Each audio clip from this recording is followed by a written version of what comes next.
The Scarecrow of Oz, Lyman Frank Baum, dedicated to the uplifters of Los Angeles, California, in grateful appreciation of the pleasure I have derived from association with them, and in recognition of their sincere endeavor to uplift humanity through kindness, consideration and good fellowship. They are big men, all of them, and all with the generous hearts of little children. L. Frank Baum, Part 1. Twixt you and me, the army of children which besieged the post office, conquered the postman and delivered to me its imperious commands, insisted that Trot and Cap'n Bill be admitted to the land of Oz, where Trot could enjoy the society of Dorothy, Betsy Bobbin and Ozma, while the one-legged sailor man might become a comrade of the Tin Woodman, the Shaggy Man, Tick-Tock and all the other quaint people who inhabit this wonderful fairyland. It was no easy task to obey this order and land Trot and Cap'n Bill safely in Oz, as you will discover by reading this book. Indeed, it required the best efforts of our dear old friend, the Scarecrow, to save them from a dreadful fate on the journey, but the story leaves them happily located in Ozma's splendid palace, and Dorothy has promised me that Button Bright and the three girls are sure to encounter, in the near future, some marvelous adventures in the land of Oz, which I hope to be permitted to relate to you in the next Oz book. Meantime, I am deeply grateful to my little readers for their continued enthusiasm over the Oz stories, as evinced in the many letters they send me, all of which are lovingly cherished. It takes more and more Oz books every year to satisfy the demands of old and new readers, and there have been formed many Oz reading societies, where the Oz books owned by different members are read aloud.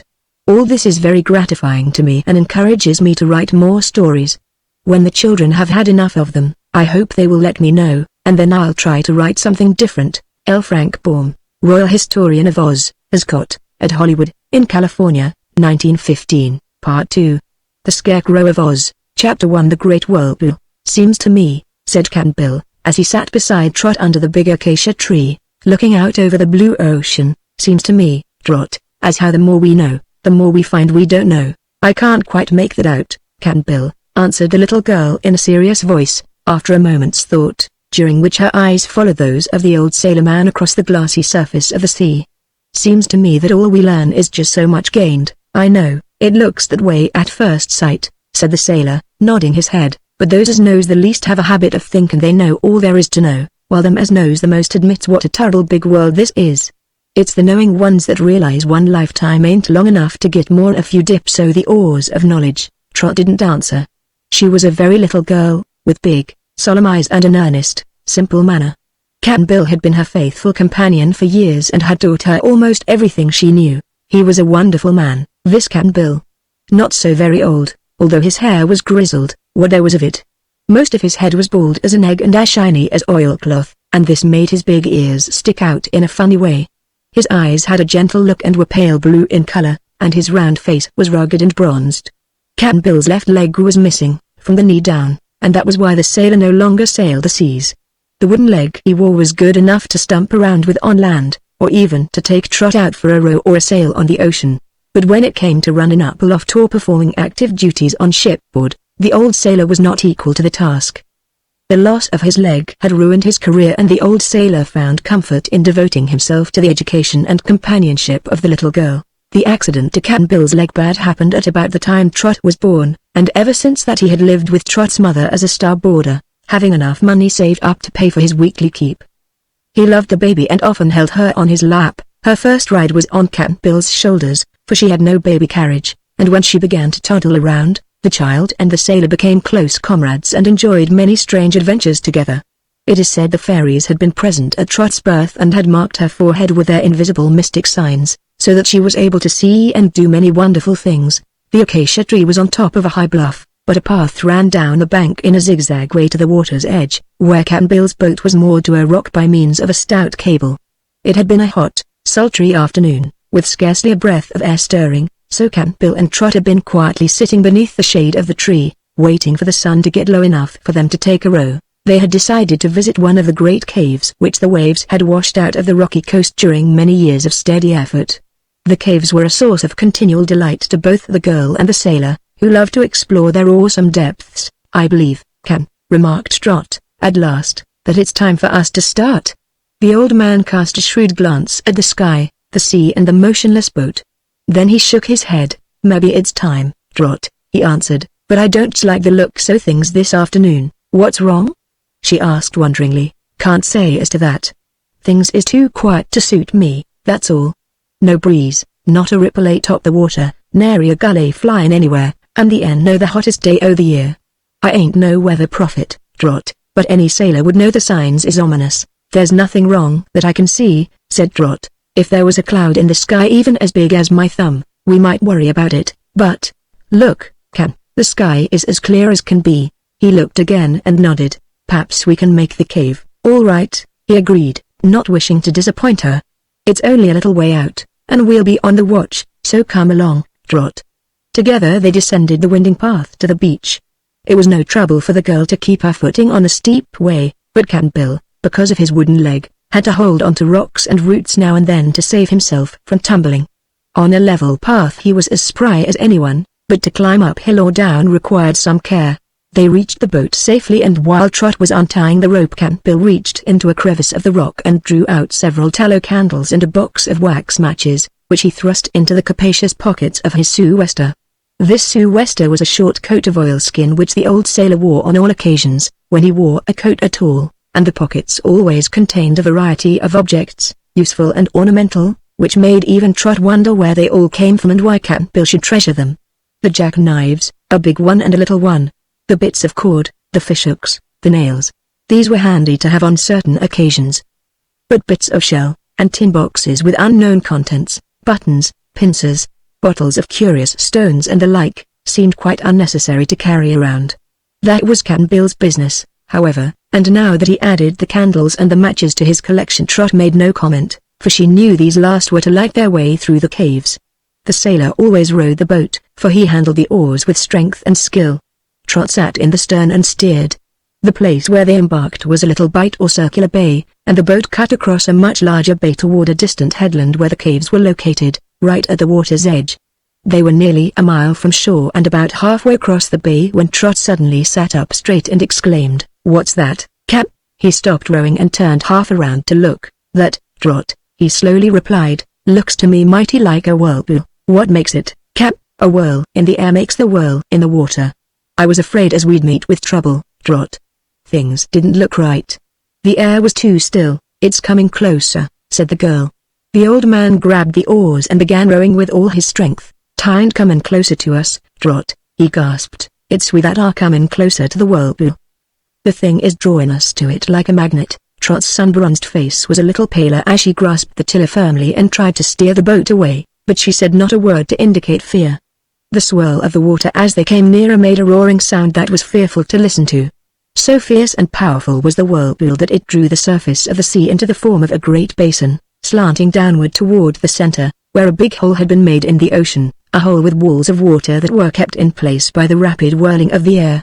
The boat in which Trot and Cap'n Bill were riding was just on the outer edge of this saucer-like slant, and the old sailor knew very well that unless he could quickly force the little craft away from the rushing current they would soon be drawn into the great black hole that yawned in the middle. So he exerted all his might and pulled as he had never pulled before. He pulled so hard that the left oar snapped in two and sent Cap'n Bill sprawling upon the bottom of the boat. He scrambled up quickly enough and glanced over the side. Then he looked at Trot, who sat quite still, with a serious, far-away look in her sweet eyes. The boat was now speeding swiftly of its own accord, following the line of the circular basin round and gradually drawing nearer to the great hole in the center. Any further effort to escape the whirlpool was useless, and realizing this fact, Cap'n Bill turned toward Trot and put an arm around her, as if to shield her from the awful fate before them. He did not try to speak, because the roar of the waters would have drowned the sound of his voice. These two faithful comrades had faced dangers before, but nothing to equal that which now faced them. Yet Cap'n Bill, noting the look in Trot's eyes and remembering how often she had been protected by unseen powers, did not quite give way to despair. The great hole in the dark water, now growing nearer and nearer, looked very terrifying, but they were both brave enough to face it and await the result of the adventure. Chapter 2: The Cavern Under the Sea. The circles were so much smaller at the bottom of the basin, and the boat moved so much more swiftly, that Trot was beginning to get dizzy with the motion, when suddenly the boat made a leap and dived headlong into the murky depths of the hole. Whirling like tops, but still clinging together, the sailor and the girl were separated from their boat and plunged down, into the farthermost recesses of the great ocean. At first their fall was swift as an arrow, but presently they seemed to be going more moderately, and Trot was almost sure that unseen arms were about her, supporting her and protecting her.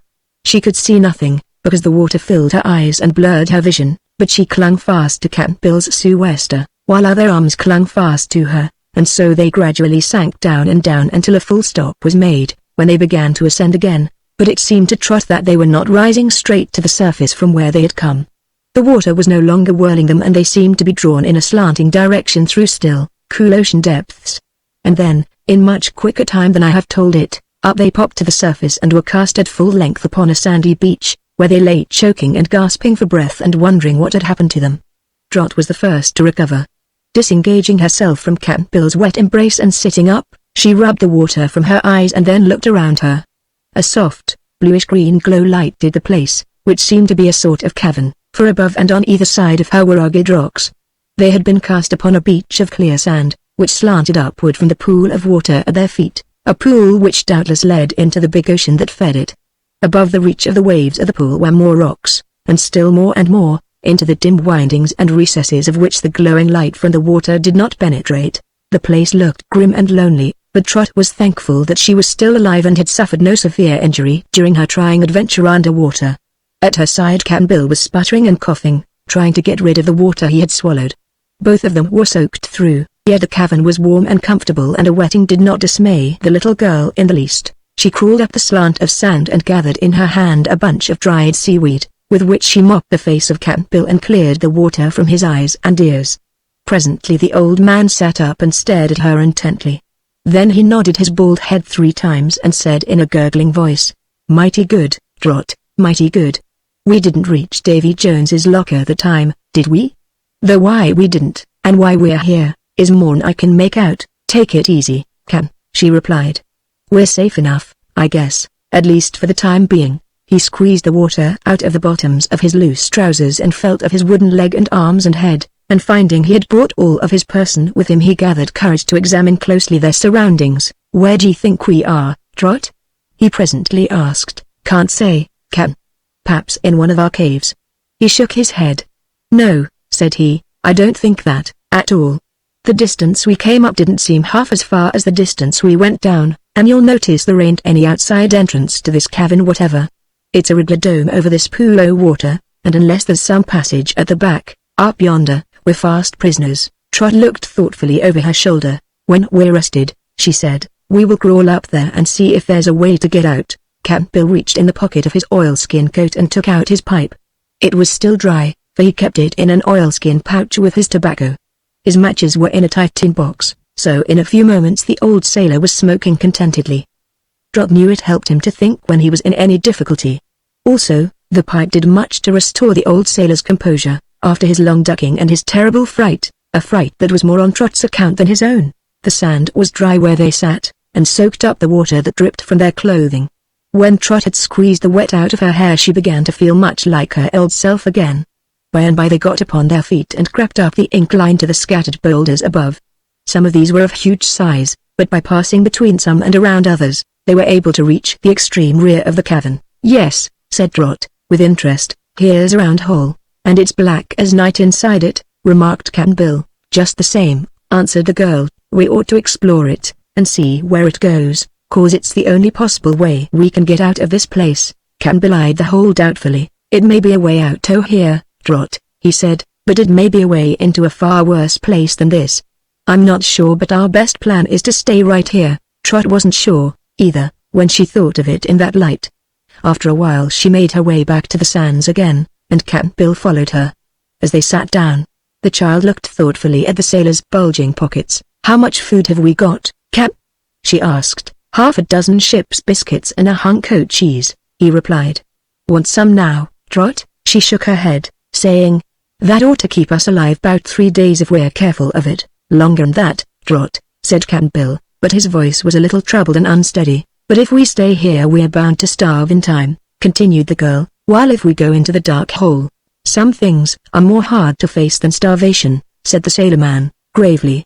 "We don't know what's inside that dark hole, Trot, nor where it might lead us to. There's a way to find that out," she persisted.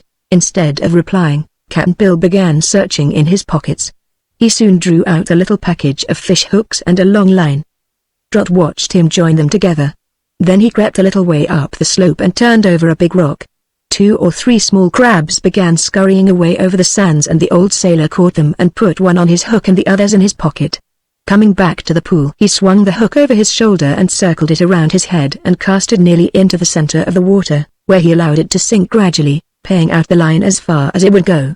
When the end was reached, he began drawing it in again, until the crab bait was floating on the surface. Trot watched him cast the line a second time, and a third. She decided that either there were no fishes in the pool or they would not bite the crab bait. But Cap'n Bill was an old fisherman and not easily discouraged.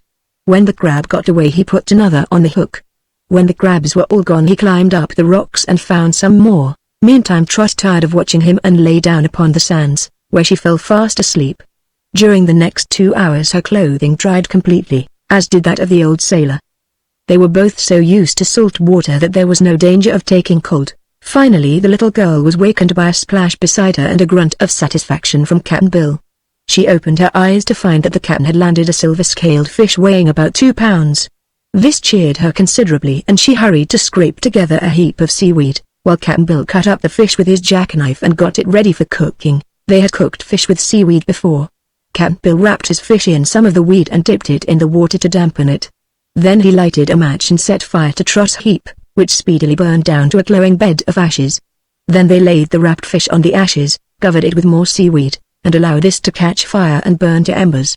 After feeding the fire with seaweed for some time, the sailor finally decided that their supper was ready, so he scattered the ashes and drew out the bits of fish, still encased in their smoking wrappings. When these wrappings were removed, the fish was found thoroughly cooked and both Trot and Cap'n Bill ate of it freely. It had a slight flavor of seaweed and would have been better with a sprinkling of salt. The soft glow which until now had lighted the cavern, began to grow dim, but there was a great quantity of seaweed in the place. So after they had eaten their fish they kept the fire alive for a time by giving it a handful of fuel now and then. From an inner pocket the sailor drew a small flask of battered metal and unscrewing the cap handed it to Trot. She took but one swallow of the water although she wanted more, and she noticed that Cap'n Bill merely wet his lips with it. "Suppose," said she, staring at the glowing seaweed fire and speaking slowly, "that we can catch all the fish we need. How about the drinking water, Cap?" He moved uneasily but did not reply. Both of them were thinking about the dark hole, but while Trot had little fear of it the old man could not overcome his dislike to enter the place. He knew that Trot was right, though. To remain in the cavern, where they now were, could only result in slow but sure death. It was night time up on the earth's surface, so the little girl became drowsy and soon fell asleep. After a time the old sailor slumbered on the sands beside her. It was very still and nothing disturbed them for hours. When at last they awoke the cavern was light again. They had divided one of the biscuits and were munching it for breakfast when they were startled by a sudden splash in the pool. Looking toward it they saw emerging from the water the most curious creature either of them had ever beheld. It wasn't a fish, Trot decided, nor was it a beast. It had wings, though, and queer wings they were, shaped like an inverted chopping bowl and covered with tough skin instead of feathers. It had 4 legs, much like the legs of a stork, only double the number, and its head was shaped a good deal like that of a poll parrot, with a beak that curved downward in front and upward at the edges, and was half bill and half mouth. But to call it a bird was out of the question, because it had no feathers whatever except a crest of wavy plumes of a scarlet color on the very top of its head.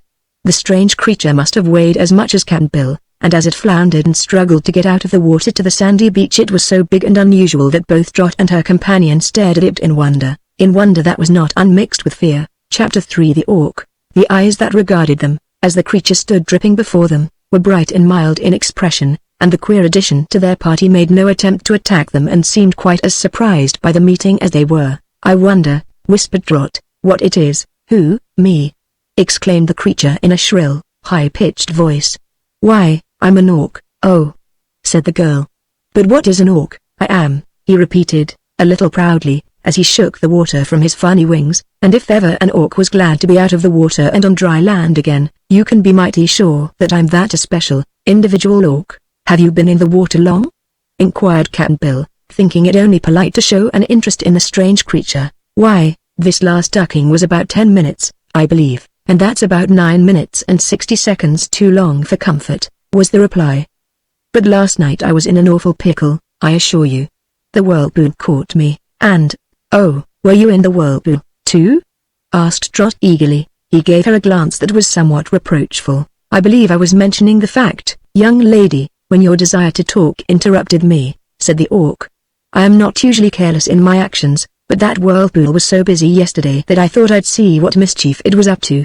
So I flew a little too near it and the suction of the air drew me down into the depths of the ocean. Water and I are natural enemies, and it would have conquered me this time had not a bevy of pretty mermaids come to my assistance and dragged me away from the whirling water and far up into a cavern, where they deserted me." "Why, that's about the same thing that happened to us," cried Trot. "Was your cavern like this one?" "I haven't examined this one yet," answered the orc, "but if they happen to be alike I shudder at our fate, for the other one was a prison, with no outlet except by means of the water. I stayed there all night, however, and this morning I plunged into the pool, as far down as I could go, and then swam as hard and as far as I could. The rocks scraped my back, now and then, and I barely escaped the clutches of an ugly sea monster, but by and by I came to the surface to catch my breath, and found myself here. That's the whole story, and as I see you have something to eat I entreat you to give me a share of it. The truth is, I'm half-starved." With these words the orc squatted down beside them. Very reluctantly Cap'n Bill drew another biscuit from his pocket and held it out. The orc promptly seized it in one of its front claws and began to nibble the biscuit in much the same manner a parrot might have done. "We haven't much grub," said the sailor man, "but we're willing to share it with a comrade in distress." "That's right," returned the orc, cocking its head sidewise in a cheerful manner, and then for a few minutes there was silence while they all ate of the biscuits. After a while Trot said, "I've never seen or heard of an orc before. Are there many of you?" "We are rather few and exclusive, I believe," was the reply. "In the country where I was born we are the absolute rulers of all living things, from ants to elephants." "What country is that?" asked Cap'n Bill. "Orkland." "Where does it lie?" "I don't know, exactly. You see, I have a restless nature, for some reason, while all the rest of my race are quiet and contented orcs and seldom stray far from home. From childhood days I loved to fly long distances away, although father often warned me that I would get into trouble by so doing. "It's a big world, Flipper, my son," he would say, "and I've heard that in parts of it live queer two-legged creatures called men, who war upon all other living things and would have little respect for even an orc." This naturally aroused my curiosity, and after I had completed my education and left school I decided to fly out into the world and try to get a glimpse of the creatures called men. So I left home without saying goodbye, an act one shall always regret. Adventures were many, I found. I sighted men several times, but have never before been so close to them as now. Also I had to fight my way through the air, for I met gigantic birds, with fluffy feathers all over them, which attacked me fiercely. Besides, it kept me busy escaping from floating airships. In my rambling I had lost all track of distance or direction, so that when I wanted to go home I had no idea where my country was located. I've now been trying to find it for several months, and it was during one of my flights over the ocean that I met the whirlpool and became its victim. Trot and Cap'n Bill listened to this recital with much interest, and from the friendly tone and harmless appearance of the orc they judged he was not likely to prove so disagreeable a companion as at first they had feared he might be. The orc sat upon its haunches much as a cat does, but used the finger-like claws of its front legs almost as cleverly as if they were hands. Perhaps the most curious thing about the creature was its tail, or what ought to have been its tail. This queer arrangement of skin, bones and muscle was shaped like the propellers used on boats and airships, having fan-like surfaces and being pivoted to its body. Cap'n Bill knew something of mechanics, and observing the propeller-like tail of the orc he said, "I suppose you're a pretty swift flyer?" "Yes, indeed. The orcs are admitted to be kings of the air." "Your wings don't seem to amount to much," remarked Trot. "Well, they are not very big," admitted the orc, waving the four hollow skins gently to and fro, "but they serve to support my body in the air while I speed along by means of my tail. Still, taken all together, I'm very handsomely formed. Don't you think?" Trot did not like to reply, but Cap'n Bill nodded gravely. "For an orc," said he, "you're a wonder. I've never seen one afore, but I can imagine you're as good as any." That seemed to please the creature, and it began walking around the cavern, making its way easily up the slope. While it was gone, Trot and Cap'n Bill each took another sip from the water flask, to wash down their breakfast. "Why, here's a hole, an exit, an outlet!" exclaimed the orc from above. "We know," said Trot. "We found it last night." "Well, then, let's be off," continued the orc, after sticking its head into the black hole and sniffing once or twice. "The air seems fresh and sweet, and it can't lead us to any worse place than this." The girl and the sailor man got up and climbed to the side of the orc, "We'd about decided to explore this hole before you came," explained Cap'n Bill, "but it's a dangerous place to navigate in the dark, so wait till I light a candle." "What is a candle?" inquired the orc. "You'll see in a minute," said Trot. The old sailor drew one of the candles from his right side pocket and the tin matchbox from his left side pocket. When he lighted the match, the orc gave a startled jump and eyed the flame suspiciously, but Cap'n Bill proceeded to light the candle and the action interested the orc very much. "Light," it said, somewhat nervously, "is valuable in a hole of this sort. The candle is not dangerous, I hope?" "Sometimes it burns your fingers," answered Trot, "but that's about the worst it can do, except to blow out when you don't want it to." Cap'n Bill shielded the flame with his hand and crept into the hole. It wasn't any too big for a grown man, but after he had crawled a few feet it grew larger. Trot came close behind him and then the orc followed. "Seems like a riddler tunnel," muttered the sailorman, who was creeping along awkwardly because of his wooden leg. Their rocks, too, hurt his knees. For nearly half an hour the three moved slowly along the tunnel, which made many twists and turns and sometimes slanted downward and sometimes upward. Finally Cap'n Bill stopped short, with an exclamation of disappointment, and held the flickering candle far ahead to light the scene. "What's wrong?"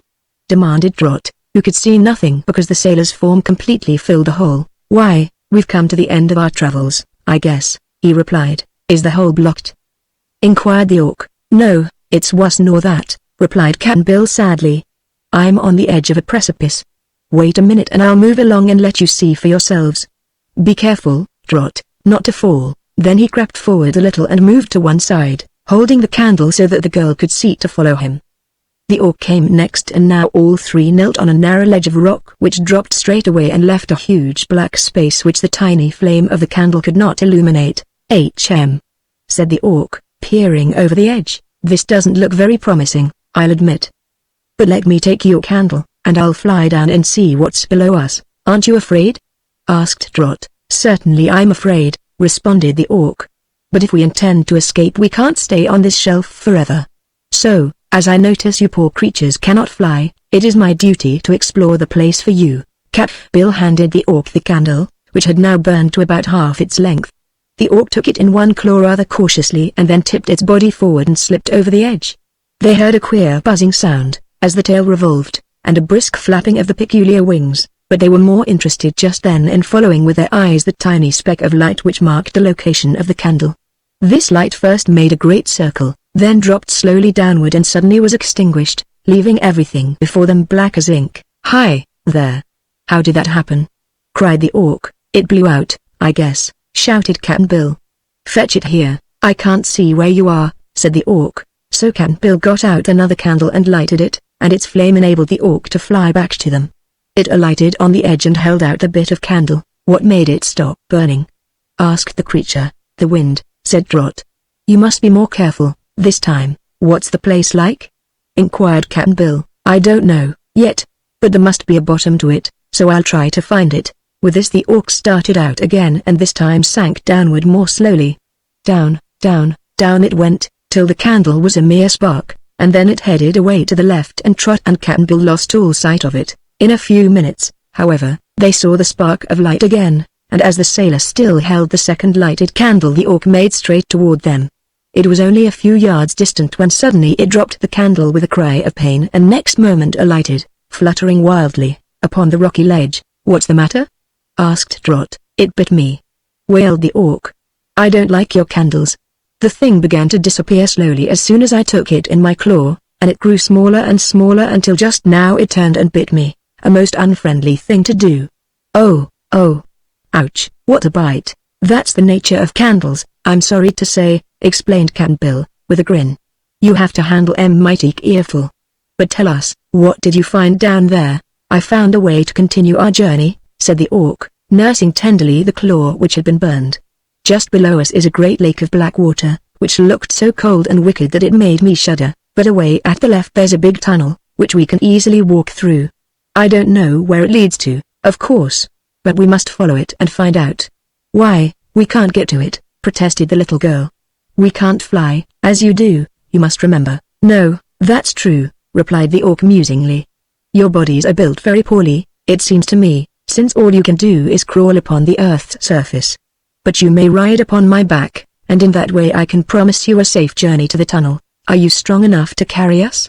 asked Cap'n Bill, doubtfully. Yes, indeed, I'm strong enough to carry a dozen of you, if you could find a place to sit, was the reply, but there's only room between my wings for one at a time, so I'll have to make 2 trips. All right, I'll go first, decided Cap'n Bill. He lit another candle for Trot to hold while they were gone and to light the Orc on his return to her, and then the old sailor got upon the Orc's back, where he sat with his wooden legs sticking straight out sidewise. If you start to fall, clasp your arms around my neck, advised the creature. If I start to fall, it's good night and pleasant dreams, said Cap'n Bill. All ready? Asked the Orc. Start the buzztail, said Cap'n Bill, with a tremble in his voice. But the Orc flew away so gently that the old man never even tottered in his seat. Trot watched the light of Cap'n Bill's candle till it disappeared in the far distance. She didn't like to be left alone on this dangerous ledge, with a lake of black water hundreds of feet below her, but she was a brave little girl and waited patiently for the return of the Orc. It came even sooner than she had expected, and the creature said to her, "Your friend is safe in the tunnel. Now, then, get aboard and I'll carry you to him in a jiffy." I'm sure not many little girls would have cared to take that awful ride through the huge black cavern on the back of a skinny Orc. Trot didn't care for it, herself, but it just had to be done, and so she did it as courageously as possible. Her heart beat fast and she was so nervous she could scarcely hold the candle in her fingers as the Orc sped swiftly through the darkness. It seemed like a long ride to her, yet in reality the Orc covered the distance in a wonderfully brief period of time, and soon Trot stood safely beside Cap'n Bill on the level floor of a big arched tunnel. The sailor man was very glad to greet his little comrade again, and both were grateful to the Orc for his assistance. "I dunno where this tunnel leads to," remarked Cap'n Bill, "but it surely looks more promising than that other hole we crept through." "When the Orc is rested," said Trot, "we'll travel on and see what happens." "Rested?" cried the Orc, as scornfully as his shrill voice would allow. "That bit of flying didn't tire me at all. I'm used to flying days at a time, without ever once stopping." "Then let's move on," proposed Cap'n Bill. He still held in his hand one lighted candle, so Trot blew out the other flame and placed her candle in the sailor's big pocket. She knew it was not wise to burn 2 candles at once. The tunnel was straight and smooth and very easy to walk through, so they made good progress. Trot thought that the tunnel began about 2 miles from the cavern where they had been cast by the whirlpool, but now it was impossible to guess the miles traveled, for they walked steadily for hours and hours without any change in their surroundings. Finally Cap'n Bill stopped to rest. "There's something queer about this air tunnel, I'm certain," he declared, wagging his head dolefully. "Here's 3 candles gone already, and only 3 more left us, yet the tunnel's the same as it was when we started. And how long it's going to keep up, no one knows. Couldn't we walk without a light?" asked Trot. "The way seems safe enough, it does right now," was the reply, "but we can't tell when we are likely to come to another gulf, or something just as dangerous. In that case we'd be killed before we knew it." "Suppose I go ahead?" suggested the Orc. "I don't fear a fall, you know, and if anything happens I'll call out and warn you." "That's a good idea," declared Trot, and Cap'n Bill thought so, too. So the Orc started off ahead, quite in the dark, and hand in band the 2 followed him. When they had walked in this way for a good long time the Orc halted and demanded food. Cap'n Bill had not mentioned food because there was so little left, only 3 biscuits and a lump of cheese about as big as his 2 fingers, but he gave the Orc half of a biscuit, sighing as he did so. The creature didn't care for the cheese, so the sailor divided it between himself and Trot. They lighted a candle and sat down in the tunnel while they ate. "My feet hurt me," grumbled the Orc. "I'm not used to walking, and this rocky passage is so uneven and lumpy that it hurts me to walk upon it." "Can't you fly along?" asked Trot. "No. The roof is too low," said the Orc. After the meal they resumed their journey, which Trot began to fear would never end. When Cap'n Bill noticed how tired the little girl was, he paused and lighted a match and looked at his big silver watch. "Why, it's night!" he exclaimed. "We've tramped all day, and still we're in this awful passage, which maybe goes straight through the middle of the world, and maybe is a circle, in which case we can keep walking till doomsday. Not knowing what's before us so well as we know what's behind us, I propose we make a stop, now, and try to sleep till morning." "That will suit me," asserted the Orc, with a groan. "My feet are hurting me dreadfully, and for the last few miles I've been limping with pain." "My foot hurts, too," said the sailor, looking for a smooth place on the rocky floor to sit down. "Your foot?" cried the Orc.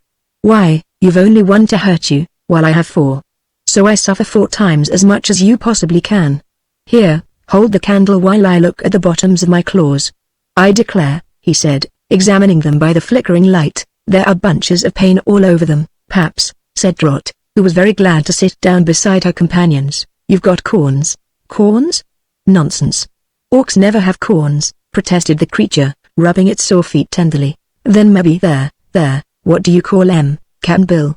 "Something about the Pilgrim's Progress, you know." "Bunions," said Cap'n Bill. "Oh, yes, maybe you've got bunions." "It is possible," moaned the orc.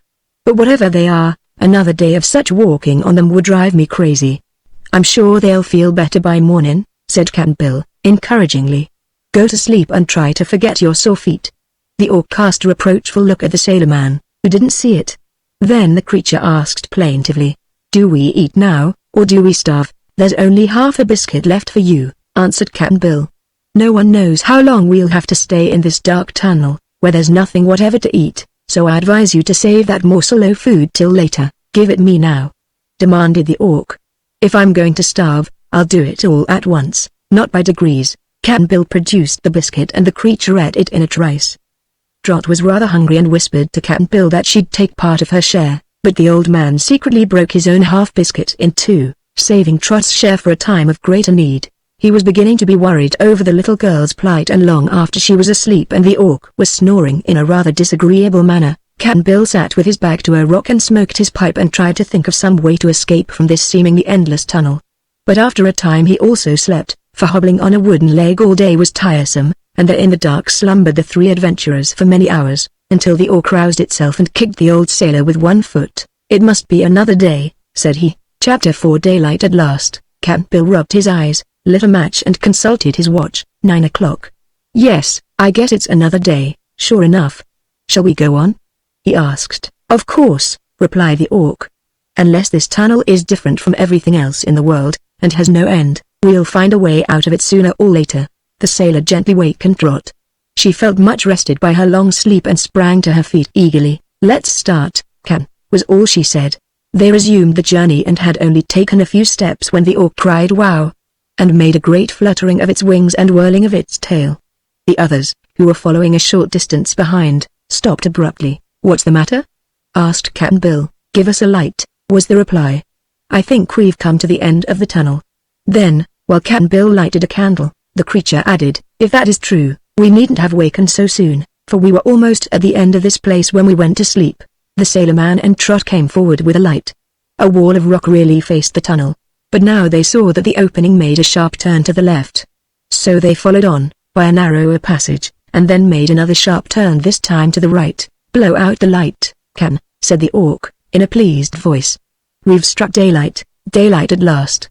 A shaft of mellow light fell almost at their feet as Trot and the sailor turned the corner of the passage. But it came from above, and raising their eyes they found they were at the bottom of a deep, rocky well, with the top far, far above their heads. And here the passage ended. For a while they gazed in silence, at least two of them being filled with dismay at the sight. But the orc merely whistled softly and said cheerfully, "That was the toughest journey I ever had the misfortune to undertake, and I'm glad it's over. Yet, unless I can manage to fly to the top of this pit, we are entombed here forever." "Do you think there is room enough for you to fly in?" asked the little girl anxiously, and Cap'n Bill added, "It's a straight-up shaft, so I don't see how you'll ever manage it. Were I an ordinary bird, one of those horrid feathered things, I wouldn't even make the attempt to fly out," said the orc. "But my mechanical propeller tail can accomplish wonders, and whenever you're ready I'll show you a trick that is worthwhile." "Oh!" exclaimed Trot, "do you intend to take us up, too?" "Why not, I thought," said Cap'n Bill, "as you'd go first, and then send somebody to help us by letting down a rope." "Ropes are dangerous," replied the orc, "and I might not be able to find one to reach all this distance. Besides, it stands to reason that if I can get out myself I can also carry you two with me." "Well, I'm not afraid," said Trot, who longed to be on the Earth's surface again. "Suppose we fall?" suggested Cap'n Bill, doubtfully. "Why, in that case we would all fall together," returned the orc. "Get aboard, little girl, sit across my shoulders and put both your arms around my neck." Trot obeyed, and when she was seated on the orc, Cap'n Bill inquired, "How about me, Mr. Orc?" "Why, I think you'd best grab hold of my rear legs and let me carry you up in that manner," was the reply. Cap'n Bill looked way up at the top of the well, and then he looked at the orc's slender, skinny legs and heaved a deep sigh. "It's going to be some dangle, I guess." but if you don't waste too much time on the way up, I may be able to hang on," said he. "All ready, then," cried the orc, and at once his whirling tail began to revolve. Trot felt herself rising into the air. When the creature's legs left the ground, Cap'n Bill grasped two of them firmly and held on for dear life. The orc's body was tipped straight upward, and Trot had to embrace the neck very tightly to keep from sliding off. Even in this position the orc had trouble in escaping the rough sides of the well. Several times it exclaimed "wow" as it bumped its back, or a wing hit against some jagged projection, but the tail kept whirling with remarkable swiftness and the daylight grew brighter and brighter. It was, indeed, a long journey from the bottom to the top, yet almost before Trot realized they had come so far, they popped out of the hole into the clear air and sunshine, and a moment later the orc alighted gently upon the ground. The release was so sudden that even with the creature's care for its passengers, Cap'n Bill struck the earth with a shock that sent him rolling heel over head, but by the time Trot had slid down from her seat the old sailor man was sitting up and looking around him with much satisfaction. "It's sort-o pretty here," said he. "Earth is a beautiful place," cried Trot. "I wonder where on earth we are?" pondered the orc, turning first one bright eye and then the other to this side and that. Trees there were, in plenty, and shrubs and flowers and green turf. But there were no houses, there were no paths, there was no sign of civilization whatever. "Just before I settled down on the ground I thought I caught a view of the ocean," said the orc. "Let's see if I was right." Then he flew to a little hill, nearby, and Trot and Cap'n Bill followed him more slowly. When they stood on the top of the hill they could see the blue waves of the ocean in front of them, to the right of them, and at the left of them. Behind the hill was a forest that shut out the view. "I hope it ain't an island, Trot," said Cap'n Bill gravely. "If it is, I suppose we're prisoners," she replied. "Exactly so, Trot, but, even so, it's better than those terrible underground tunnels and caverns," declared the girl. "You are right, little one," agreed the orc. "Anything above ground is better than the best that lies underground. So let's not quarrel with our fate but be thankful we've escaped." "We are, indeed," she replied. "But I wonder if we can find something to eat in this place?" "Let's explore and find out," proposed Cap'n Bill. Those trees over at the left looked like cherry trees. On the way to them the explorers had to walk through a tangle of vines, and Cap'n Bill, who went first, stumbled and pitched forward on his face. "Why, it's a melon!" cried Trot delightedly, as she saw what had caused the sailor to fall. Cap'n Bill rose to his foot, for he was not at all hurt, and examined the melon. Then he took his big jackknife from his pocket and cut the melon open. It was quite ripe and looked delicious, but the old man tasted it before he permitted Trot to eat any. Deciding it was good he gave her a big slice and then offered the orc some. The creature looked at the fruit somewhat disdainfully, at first, but once he had tasted its flavor he ate of it as heartily as did the others. Among the vines they discovered many other melons, and Trot said gratefully, "Well, there's no danger of our starving, even if this is an island." "Melons," remarked Cap'n Bill, "are both food and water. We couldn't have struck anything better." Farther on they came to the cherry trees, where they obtained some of the fruit, and at the edge of the little forest were wild plums. The forest itself consisted entirely of nut trees, walnuts, filberts, almonds and chestnuts, so there would be plenty of wholesome food for them while they remained there. Cap'n Bill and Trot decided to walk through the forest, to discover what was on the other side of it. But the orc's feet were still so sore and lumpy from walking on the rocks that the creature said he preferred to fly over the treetops and meet them on the other side. The forest was not large, so by walking briskly for 15 minutes they reached its farthest edge and saw before them the shore of the ocean. "It's an island, all right," said Trot, with a sigh. "Yes, and a pretty island, too," said Cap'n Bill, trying to conceal his disappointment on Trot's account. "I guess, partner, if the worst comes to the worst, I could build a raft, or even a boat, from those trees, so's we could sail away in it." The little girl brightened at this suggestion. "I don't see the orc anywhere," she remarked, looking around. Then her eyes lighted upon something and she exclaimed, "Oh, Cap'n Bill!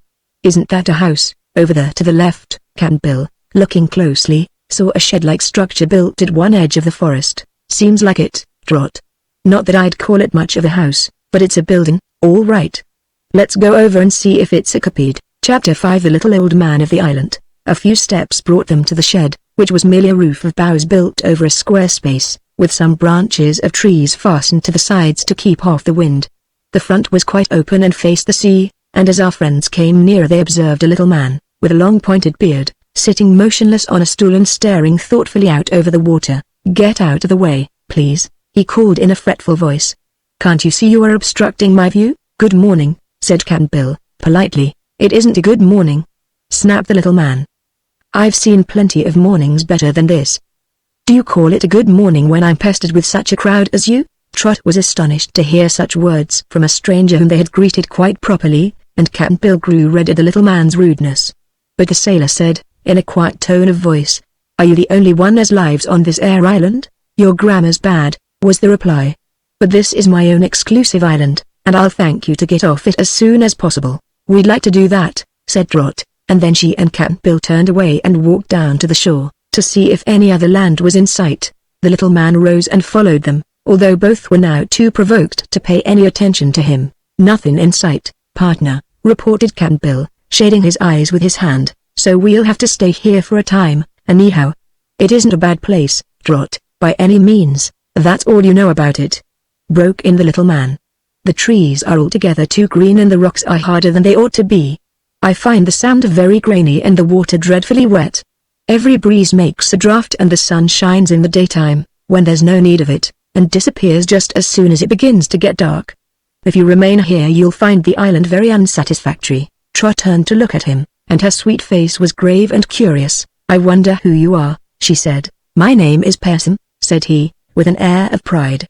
"I'm called the Observer." "Oh. What do you observe?" asked the little girl. "Everything I see," was the reply, in a more surly tone. Then Possum drew back with a startled exclamation and looked at some footprints in the sand. "Why, good gracious me!" he cried in distress. "What's the matter now?" asked Cap'n Bill. "Someone has pushed the earth in." "Don't you see it? It isn't pushed in far enough to hurt anything," said Trot, examining the footprints. "Everything hurts that isn't right," insisted the man. "If the earth were pushed in a mile, it would be a great calamity, wouldn't it?" "I suppose so," admitted the little girl. "Well, here it is pushed in a full inch. That's a 1/12 of a foot, or a little more than a millionth part of a mile. Therefore it is 1/1,000,000th part of a calamity." "Oh, dear. How dreadful," said Possum in a wailing voice. "Try to forget it, sir," advised Cap'n Bill, soothingly. "It's beginning to rain. Let's get under your shed and keep dry." "Raining? Is it really raining?" asked Possum, beginning to weep. "It is," answered Cap'n Bill, as the drops began to descend, "and I don't see any way to stop it, although I'm some observer myself." "No, we can't stop it, I fear," said the man. "Are you very busy just now?" "I won't be after I get to the shed," replied the sailor man. "Then do me a favor, please," begged Possum, walking briskly along behind them, for they were hastening to the shed. "Depends on what it is," said Cap'n Bill. "I wish you would take my umbrella down to the shore and hold it over the poor fishes till it stops raining." "I'm afraid they'll get wet," said Possum. Trot laughed, but Cap'n Bill thought the little man was poking fun at him, and so he scowled upon Possum in a way that showed he was angry. They reached the shed before getting very wet, although the rain was now coming down in big drops. The roof of the shed protected them, and while they stood watching the rainstorm something buzzed in and circled around Possum's head. At once the observer began beating it away with his hands, crying out, "A bumblebee! A bumblebee! The queerest bumblebee I ever saw." Cap'n Bill and Trot both looked at it, and the little girl said in surprise, "Dear me!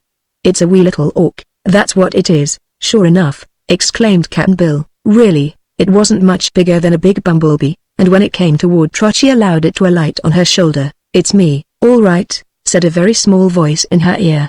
"But I'm in an awful pickle, just the same." "What, are you our auk, then?" demanded the girl, much amazed. "No, I'm my own auk." "But I'm the only auk you know," replied the tiny creature. "What's happened to you?" asked the sailor, putting his head close to Trot's shoulder in order to hear the reply better. Possum also put his head close, and the auk said, "You will remember that when I left you I started to fly over the trees, and just as I got to this side of the forest I saw a bush that was loaded down with the most luscious fruit you can imagine. The fruit was about the size of a gooseberry and of a lovely lavender color. So I swooped down and picked off one in my bill and ate it. At once I began to grow small. I could feel myself shrinking away, and it frightened me terribly, so that I lighted on the ground to think over what was happening. In a few seconds I had shrunk to the size you now see me, but there I remained, getting no smaller, indeed, but no larger. It is certainly a dreadful affliction. After I had recovered somewhat from the shock I began to search for you. It is not so easy to find one's way when a creature is so small, but fortunately I spied you here in this shed and came to you at once. Cap'n Bill and Trot were much astonished at this story and felt grieved for the poor orc, but the little man Pessim seemed to think it a good joke. He began laughing when he heard the story and laughed until he choked, after which he lay down on the ground and rolled and laughed again, while the tears of merriment coursed down his wrinkled cheeks. "Oh, dear! Oh, dear!" he finally gasped, sitting up and wiping his eyes. "This is too rich. It's almost too joyful to be true. I don't see anything funny about it," remarked Trot indignantly. "You would if you'd had my experience," said Pessim, getting upon his feet and gradually resuming his solemn and dissatisfied expression of countenance. "The same thing happened to me." "Oh, did it? And how did you happen to come to this island?"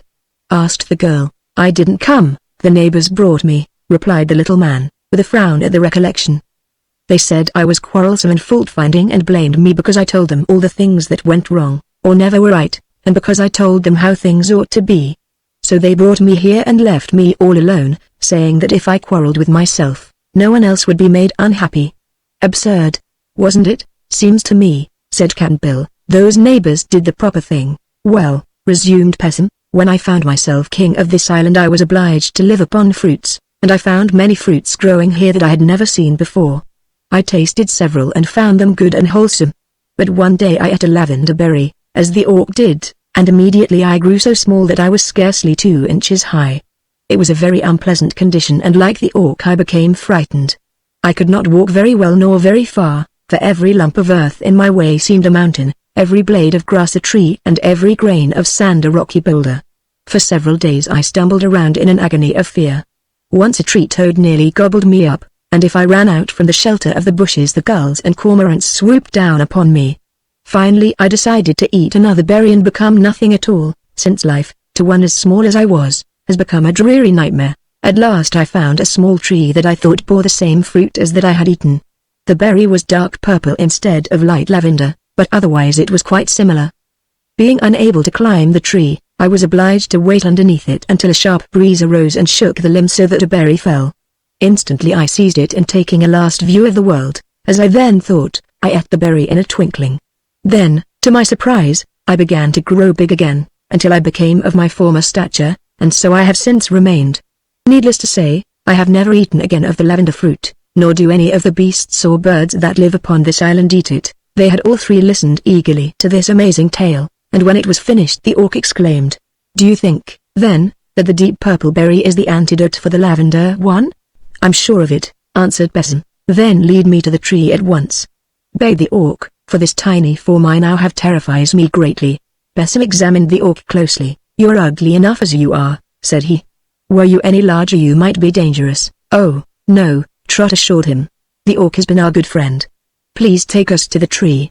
Then Pessim consented, although rather reluctantly. He led them to the right, which was the east side of the island, and in a few minutes brought them near to the edge of the grove which faced the shore of the ocean. Here stood a small tree bearing berries of a deep purple color.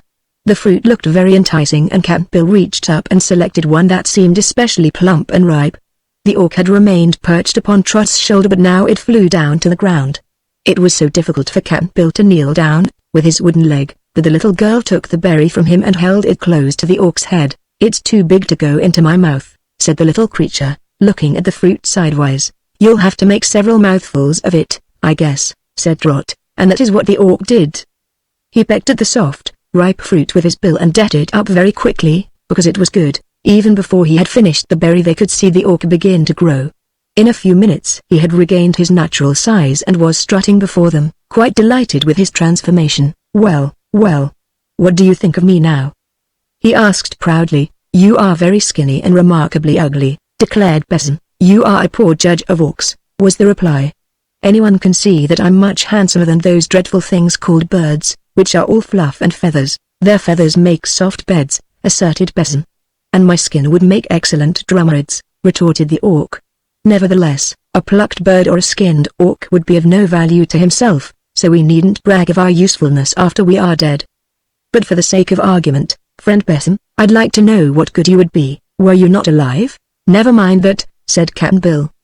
"He isn't much good as he is. I am king of this island, allow me to say, and you're intruding on my property," declared the little man, scowling upon them.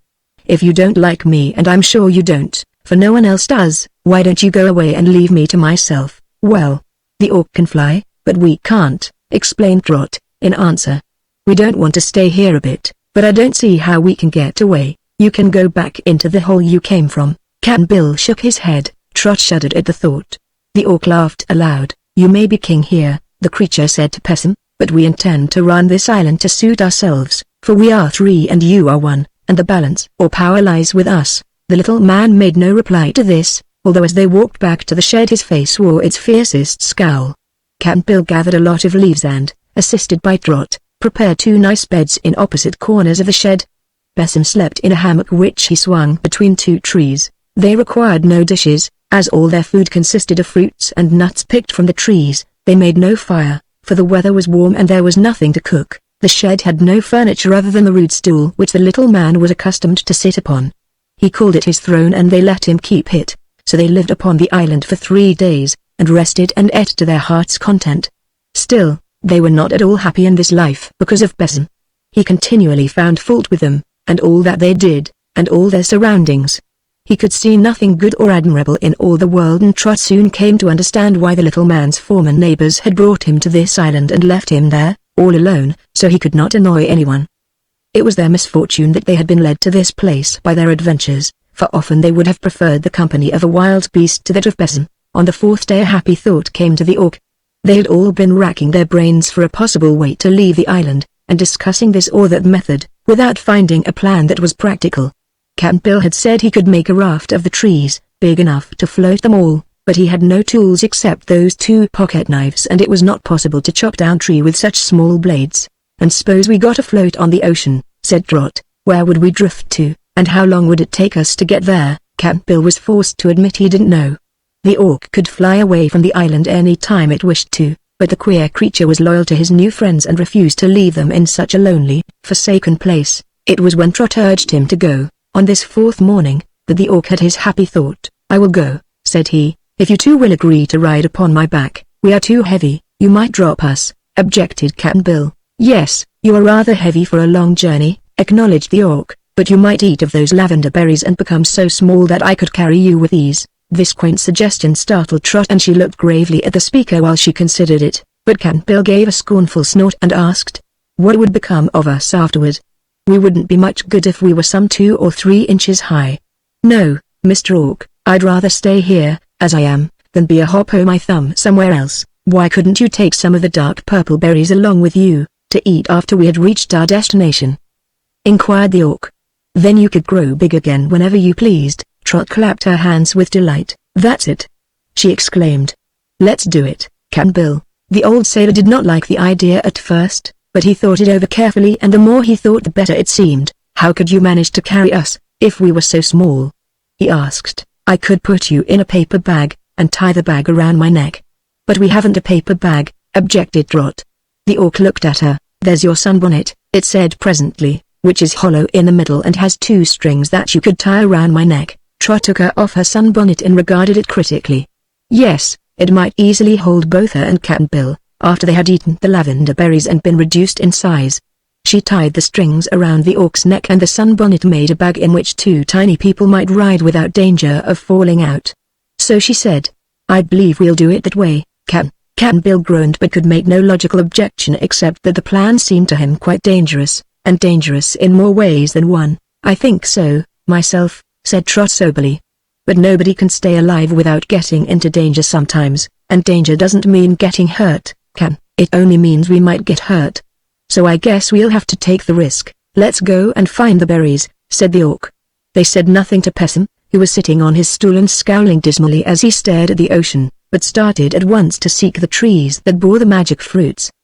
The orc remembered very well where the lavender berries grew and led his companions quickly to the spot. Cap'n Bill gathered 2 berries and placed them carefully in his pocket. Then they went around to the east side of the island and found the tree that bore the dark purple berries. I guess I'll take 4 of these, said the sailor man, so in case one doesn't make us grow big we can eat another. Better take 6, advised the orc. It's well to be on the safe side, and I'm sure these trees grow nowhere else in all the world. So Cap'n Bill gathered 6 of the purple berries and with their precious fruit they returned to the shed to bid goodbye to Pessim. Perhaps they would not have granted the surly little man this courtesy had they not wished to use him to tie the sunbonnet around the orc's neck, When Pessim learned they were about to leave him, he at first looked greatly pleased, but he suddenly recollected that nothing ought to please him and so began to grumble about being left alone. "We knew it wouldn't suit you," remarked Cap'n Bill. "It didn't suit you to have us here, and it won't suit you to have us go away." "That is quite true," admitted Pessim. "I haven't been suited since I can remember, so it doesn't matter to me in the least whether you go or stay." He was interested in their experiment, however, and willingly agreed to assist, although he prophesied they would fall out of the sunbonnet on their way and be either drowned in the ocean or crushed upon some rocky shore. This uncheerful prospect did not daunt Trot, but it made Cap'n Bill quite nervous. "I will eat my berry first," said Trot, as she placed her sunbonnet on the ground, in such manner that they could get into it. Then she ate the lavender berry and in a few seconds became so small that Cap'n Bill picked her up gently with his thumb and one finger and placed her in the middle of the sunbonnet. Then he placed beside her the 6 purple berries, each one being about as big as the tiny Trot's head, and all preparations being now made, the old sailor ate his lavender berry and became very small, wooden leg and all. Cap'n Bill stumbled sadly in trying to climb over the edge of the sunbonnet and pitched in beside Trot headfirst, which caused the unhappy Pessim to laugh with glee. Then the king of the island picked up the sunbonnet, so rudely that he shook its occupants like peas in a pod, and tied it, by means of its strings, securely around the Orc's neck. "I hope, Trot, you sewed those strings on tight," said Cap'n Bill anxiously. "Why, we are not very heavy, you know," she replied, "so I think the stitches will hold. But be careful and not crush the berries, Cap'n." "One is jammed already," he said, looking at them. "Already?" asked the Orc. "Yes," they cried together, and Pessim came close to the sunbonnet and called out to them, "You'll be smashed or drowned, I'm sure you will. But farewell, and good riddance to you." The Orc was provoked by this unkind speech, so he turned his tail toward the little man and made it revolve so fast that the rush of air tumbled Pess over backward and he rolled several times upon the ground before he could stop himself and sit up. By that time the Orc was high in the air and speeding swiftly over the ocean. Chapter 6 The Flight of the Midgets. Cap'n Bill and Trot rode very comfortably in the sunbonnet. The motion was quite steady, for they weighed so little that the Orc flew without effort. Yet they were both somewhat nervous about their future fate and could not help wishing they were safe on land and their natural size again. "You're terrible small, Trot," remarked Cap'n Bill, looking at his companion. "Same to you, Cap'n," she said with a laugh, "but as long as we have the purple berries we needn't worry about our size." "In a circus," mused the old man, "we'd be curiosities. But in a sunbonnet, high up in the air, sailing over a big, unknown ocean, they ain't no word in any dictionary to describe us. Why, we're midgets, that's all," said the little girl. The Orc flew silently for a long time. The slight swaying of the sunbonnet made Cap'n Bill drowsy, and he began to doze. Trot, however, was wide awake, and after enduring the monotonous journey as long as she was able she called out, "Don't you see land anywhere, Mr. Orc?" "Not yet," he answered. "This is a big ocean and I've no idea in which direction the nearest land to that island lies, but if I keep flying in a straight line I'm sure to reach some place sometime." That seemed reasonable, so the little people in the sunbonnet remained as patient as possible. That is, Cap'n Bill dozed and Trot tried to remember her geography lessons so she could figure out what land they were likely to arrive at. For hours and hours the Orc flew steadily, keeping to the straight line and searching with his eyes the horizon of the ocean for land. Cap'n Bill was fast asleep and snoring and Trot had laid her head on his shoulder to rest it when suddenly the Orc exclaimed, "There! I've caught a glimpse of land, at last." At this announcement they roused themselves. Cap'n Bill stood up and tried to peek over the edge of the sunbonnet. "What does it look like?" he inquired. "Looks like another island," said the Orc. "But I can judge it better in a minute or two. I don't care much for islands, since we visited that other one," declared Trot. Soon the Orc made another announcement. "It is surely an island, and a little one, too," said he. "But I won't stop, because I see a much bigger land straight ahead of it." "That's right," approved Cap'n Bill. "The bigger the land, the better it will suit us. It's almost a continent," continued the Orc after a brief silence, during which he did not decrease the speed of his flight. "I wonder if it can be Orkland, the place I have been seeking so long?" "I hope not," whispered Trot to Cap'n Bill, so softly that the Orc could not hear her, "for I shouldn't like to be in a country where only Orcs live. This one Orc isn't a bad companion, but a lot of him wouldn't be much fun." After a few more minutes of flying the Orc called out in a sad voice, "No. This is not my country. It's a place I have never seen before, although I have wandered far and wide. It seems to be all mountains and deserts and green valleys and queer cities and lakes and rivers mixed up in a very puzzling way. Most countries are like that, commented Cap'n Bill. "Are you going to land?" "Pretty soon," was the reply. "There is a mountain peak just ahead of me. What do you say to our landing on that?" "All right," agreed the sailorman, for both he and Trot were getting tired of riding in the sunbonnet and longed to set foot on solid ground again. So in a few minutes the orc slowed down his speed and then came to a stop so easily that they were scarcely jarred at all. Then the creature squatted down until the sunbonnet rested on the ground, and began trying to unfasten with its claws the knotted strings. This proved a very clumsy task, because the strings were tied at the back of the orc's neck, just where his claws would not easily reach. After much fumbling he said, "I'm afraid I can't let you out, and there is no one near to help me." This was at first discouraging, but after a little thought Cap'n Bill said, "If you don't mind, Trot, I can cut a slit in your sunbonnet with my knife." "Do," she replied. "The slit won't matter, 'cause I can sew it up again afterward, when I am big." So Cap'n Bill got out his knife, which was just as small, in proportion, as he was, and after considerable trouble managed to cut a long slit in the sunbonnet. First he squeezed through the opening himself and then helped Trot to get out. When they stood on firm ground again their first tact was to begin eating the dark purple berries which they had brought with them. Two of these Trot had guarded carefully during the long journey, by holding them in her lap, for their safety meant much to the tiny people. "I'm not very hungry," said the little girl as she handed a berry to Cap'n Bill, "but hunger doesn't count, in this case. It's like taking medicine to make you well, so we must manage to eat 'em, somehow or other." But the berries proved quite pleasant to taste, and as Cap'n Bill and Trot nibbled at their edges their forms began to grow in size, slowly but steadily. The bigger they grew the easier it was for them to eat the berries, which of course became smaller to them, and by the time the fruit was eaten our friends had regained their natural size. The little girl was greatly relieved when she found herself as large as she had ever been, and Cap'n Bill shared her satisfaction, for, although they had seen the effect of the berries on the orc, they had not been sure the magic fruit would have the same effect on human beings, or that the magic would work in any other country than that in which the berries grew. "What shall we do with the other 4 berries?" asked Trot, as she picked up her sunbonnet, marveling that she had ever been small enough to ride in it. "They're no good to us now, are they, Cap?" "I'm not sure as to that," he replied. "If they were eaten by one who had never eaten the lavender berries, they might have no effect at all. But then, contrariwise, they might. One of 'em has got badly jammed, so I'll throw it away, but the other 3 I believe I'll carry with me. They're magic things, you know, and may come handy to us sometime." He now searched in his big pockets and drew out a small wooden box with a sliding cover. The sailor had kept an assortment of nails, of various sizes, in this box, but those he now dumped loosely into his pocket and in the box placed the 3 sound purple berries. When this important matter was attended to they found time to look about them and see what sort of place the orc had landed them in. Chapter 7 The Bumpy Man. The mountain on which they had alighted was not a barren waste, but had on its sides patches of green grass, some bushes, a few slender trees and here and there masses of tumbled rocks. The sides of the slope seemed rather steep, but with care one could climb up or down them with ease and safety. The view from where they now stood showed pleasant valleys and fertile hills lying below the heights.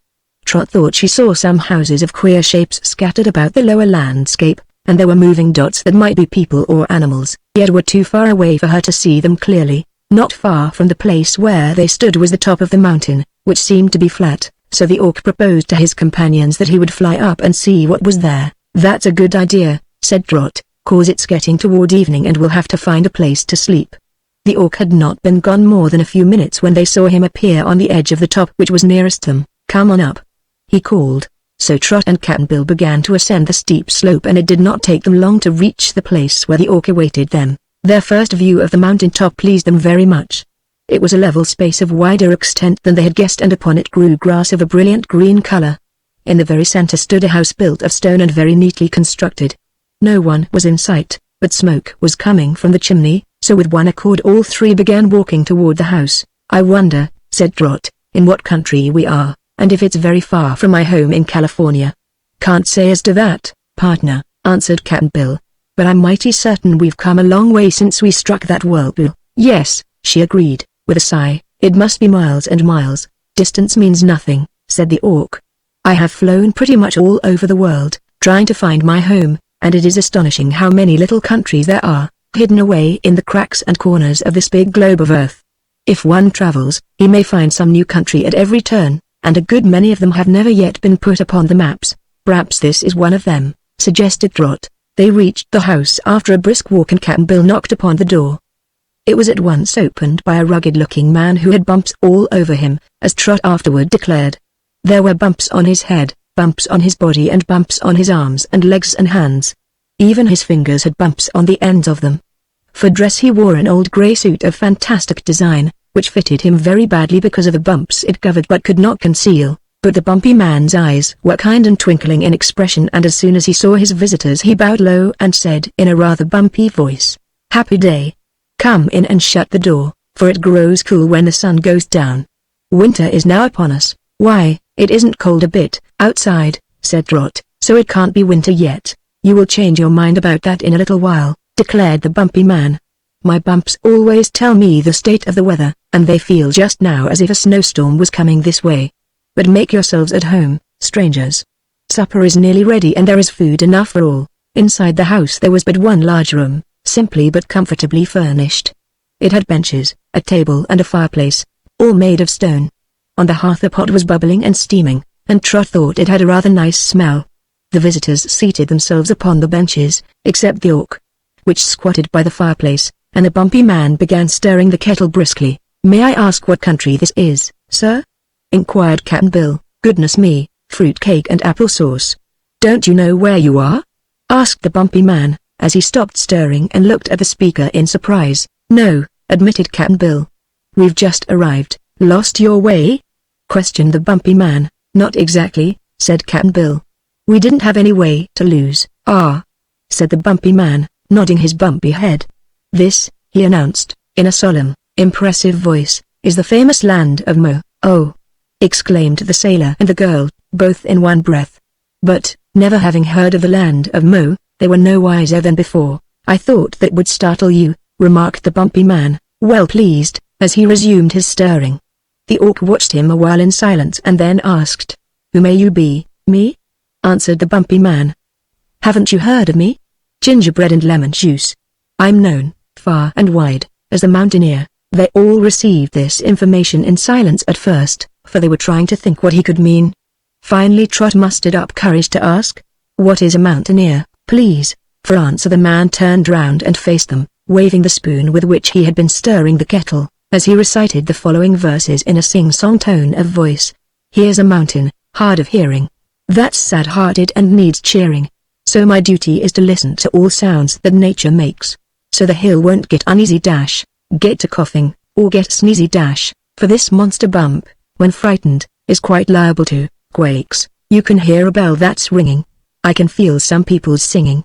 But a mountain isn't sensible of what goes on, and so, when I hear a blizzard blowing, or it's raining hard, or snowing, I tell it to the mountain and the mountain seems to know. Thus I benefit all people, while I'm living on this steeple. For I keep the mountain steady so my neighbors all may thrive. With my listening and my shouting, I prevent this mount from spouting. And that makes me so important that I'm glad that I'm alive." When he had finished these lines of verse the bumpy man turned again to resume his stirring. The Orc laughed softly and Cap'n Bill whistled to himself, and Trot made up her mind that the Mountaineer must be a little crazy. But the bumpy man seemed satisfied that he had explained his position fully, and presently he placed 4 stone plates upon the table and then lifted the kettle from the fire and poured some of its contents on each of the plates. Cap'n Bill and Trot at once approached the table, for they were hungry, but when she examined her plate the little girl exclaimed, "Why, it's molasses candy." "To be sure," returned the bumpy man, with a pleasant smile. "Eat it quick, while it's hot, for it cools very quickly this winter weather." With this he seized a stone spoon and began putting the hot molasses candy into his mouth, while the others watched him in astonishment. "Doesn't it burn you?" asked the girl. "No indeed," said he. "Why don't you eat? Aren't you hungry?" "Yes," she replied, "I am hungry. But we usually eat our candy when it is cold and hard. We always pull molasses candy before we eat it." "Ha, ha, ha," laughed the Mountaineer. "What a funny idea. Where in the world did you come from?" "California," she said. "California? Pooh. There isn't any such place.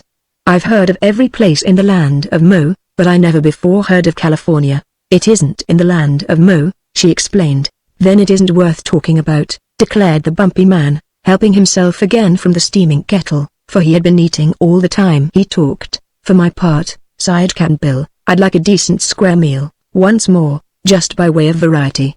In the last place there was nothing but fruit to eat, and here it's worse, for there's nothing but candy. Molasses candy isn't so bad, said Trot. Mine's nearly cool enough to pull, already. Wait a bit, and you can eat it. A little later she was able to gather the candy from the stone plate and begin to work it back and forth with her hands. The mountaineer was greatly amazed at this and watched her closely. It was really good candy and pulled beautifully, so that Trot was soon ready to cut it into chunks for eating. Cap'n Bill condescended to eat 1 or 2 pieces and the orc ate several, but the bumpy man refused to try it. Trot finished the plate of candy herself and then asked for a drink of water. Water? Said the mountaineer wonderingly. What is that? Something to drink? Don't you have water in Mo? None that ever I heard of, said he. But I can give you some fresh lemonade. I caught it in a jar the last time it rained, which was only day before yesterday. Oh, does it rain lemonade here? She inquired. Always, and it is very refreshing and healthful. With this he brought from a cupboard a stone jar and a dipper, and the girl found it very nice lemonade, indeed. Cap'n Bill liked it, too, but the orc would not touch it. If there is no water in this country, I cannot stay here for long, the creature declared. Water means life to man and beast and bird. There must be water in lemonade, said Trot. Yes, answered the orc, I suppose so, but there are other things in it, too, and they spoil the good water. The day's adventures had made our wanderers tired, so the bumpy man brought them some blankets in which they rolled themselves and then lay down before the fire, which their host kept alive with fuel all through the night. Trot wakened several times and found the mountaineer always alert and listening intently for the slightest sound. But the little girl could hear no sound at all except the snores of Cap'n Bill. Chapter 8 Button Bright is lost, and found again. Wake up, called the voice of the bumpy man. Didn't I tell you winter was coming? I could hear it coming with my left ear, and the proof is that it is now snowing hard outside, is it? Said Trot, rubbing her eyes and creeping out of her blanket. Where I live, in California, I have never seen snow, except far away on the tops of high mountains. Well, this is the top of a high mountain, returned the bumpy one, and for that reason we get our heaviest snowfalls right here. The little girl went to the window and looked out. The air was filled with falling white flakes, so large in size and so queer in form that she was puzzled. Are you certain this is snow? She asked. To be sure. I must get my snow shovel and turn out to shovel a path. Would you like to come with me? Yes, she said, and followed the bumpy man out when he opened the door. Then she exclaimed, Why, it isn't cold a bit. Of course not, replied the man. It was cold last night, before the snowstorm, but snow, when it falls, is always crisp and warm. Trot gathered a handful of it. Why, it's popcorn, she cried. Certainly, all snow is popcorn. What did you expect it to be? Popcorn is not snow in my country. Well, it is the only snow we have in the land of Mo, so you may as well make the best of it, said he, a little impatiently. I'm not responsible for the absurd things that happen in your country, and when you're in Mo you must do as the Momen do. Eat some of our snow, and you will find it is good. The only fault I find with our snow is that we get too much of it at times. With this the bumpy man set to work shoveling a path, and he was so quick and industrious that he piled up the popcorn in great banks on either side of the trail that led to the mountain top from the plains below. While he worked, Trot ate popcorn and found it crisp and slightly warm, as well as nicely salted and buttered. Presently Cap'n Bill came out of the house and joined her. What's this? He asked. Mo snow, said she. But it isn't real snow, although it falls from the sky. It's popcorn. Cap'n Bill tasted it, then he sat down in the path and began to eat. The orc came out and pecked away with its bill as fast as it could. They all liked popcorn and they all were hungry this morning. Meantime the flakes of Mo snow came down so fast that the number of them almost darkened the air. The bumpy man was now shoveling quite a distance down the mountainside, while the path behind him rapidly filled up with fresh fallen popcorn. Suddenly Trot heard him call out, Goodness gracious, mince pie and pancakes, here is someone buried in the snow. She ran toward him at once and the others followed, wading through the corn and crunching it underneath their feet. The Mo snow was pretty deep where the bumpy man was shoveling, and from beneath a great bank of it he had uncovered a pair of feet. Dear me! Someone has been lost in the storm, said Cap'n Bill. I hope he is still alive. Let's pull him out and see. He took hold of one foot and the bumpy man took hold of the other. Then they both pulled, and out from the heap of popcorn came a little boy. He was dressed in a brown velvet jacket and knickerbockers, with brown stockings, buckled shoes and a blue shirt-waist that had frills down its front.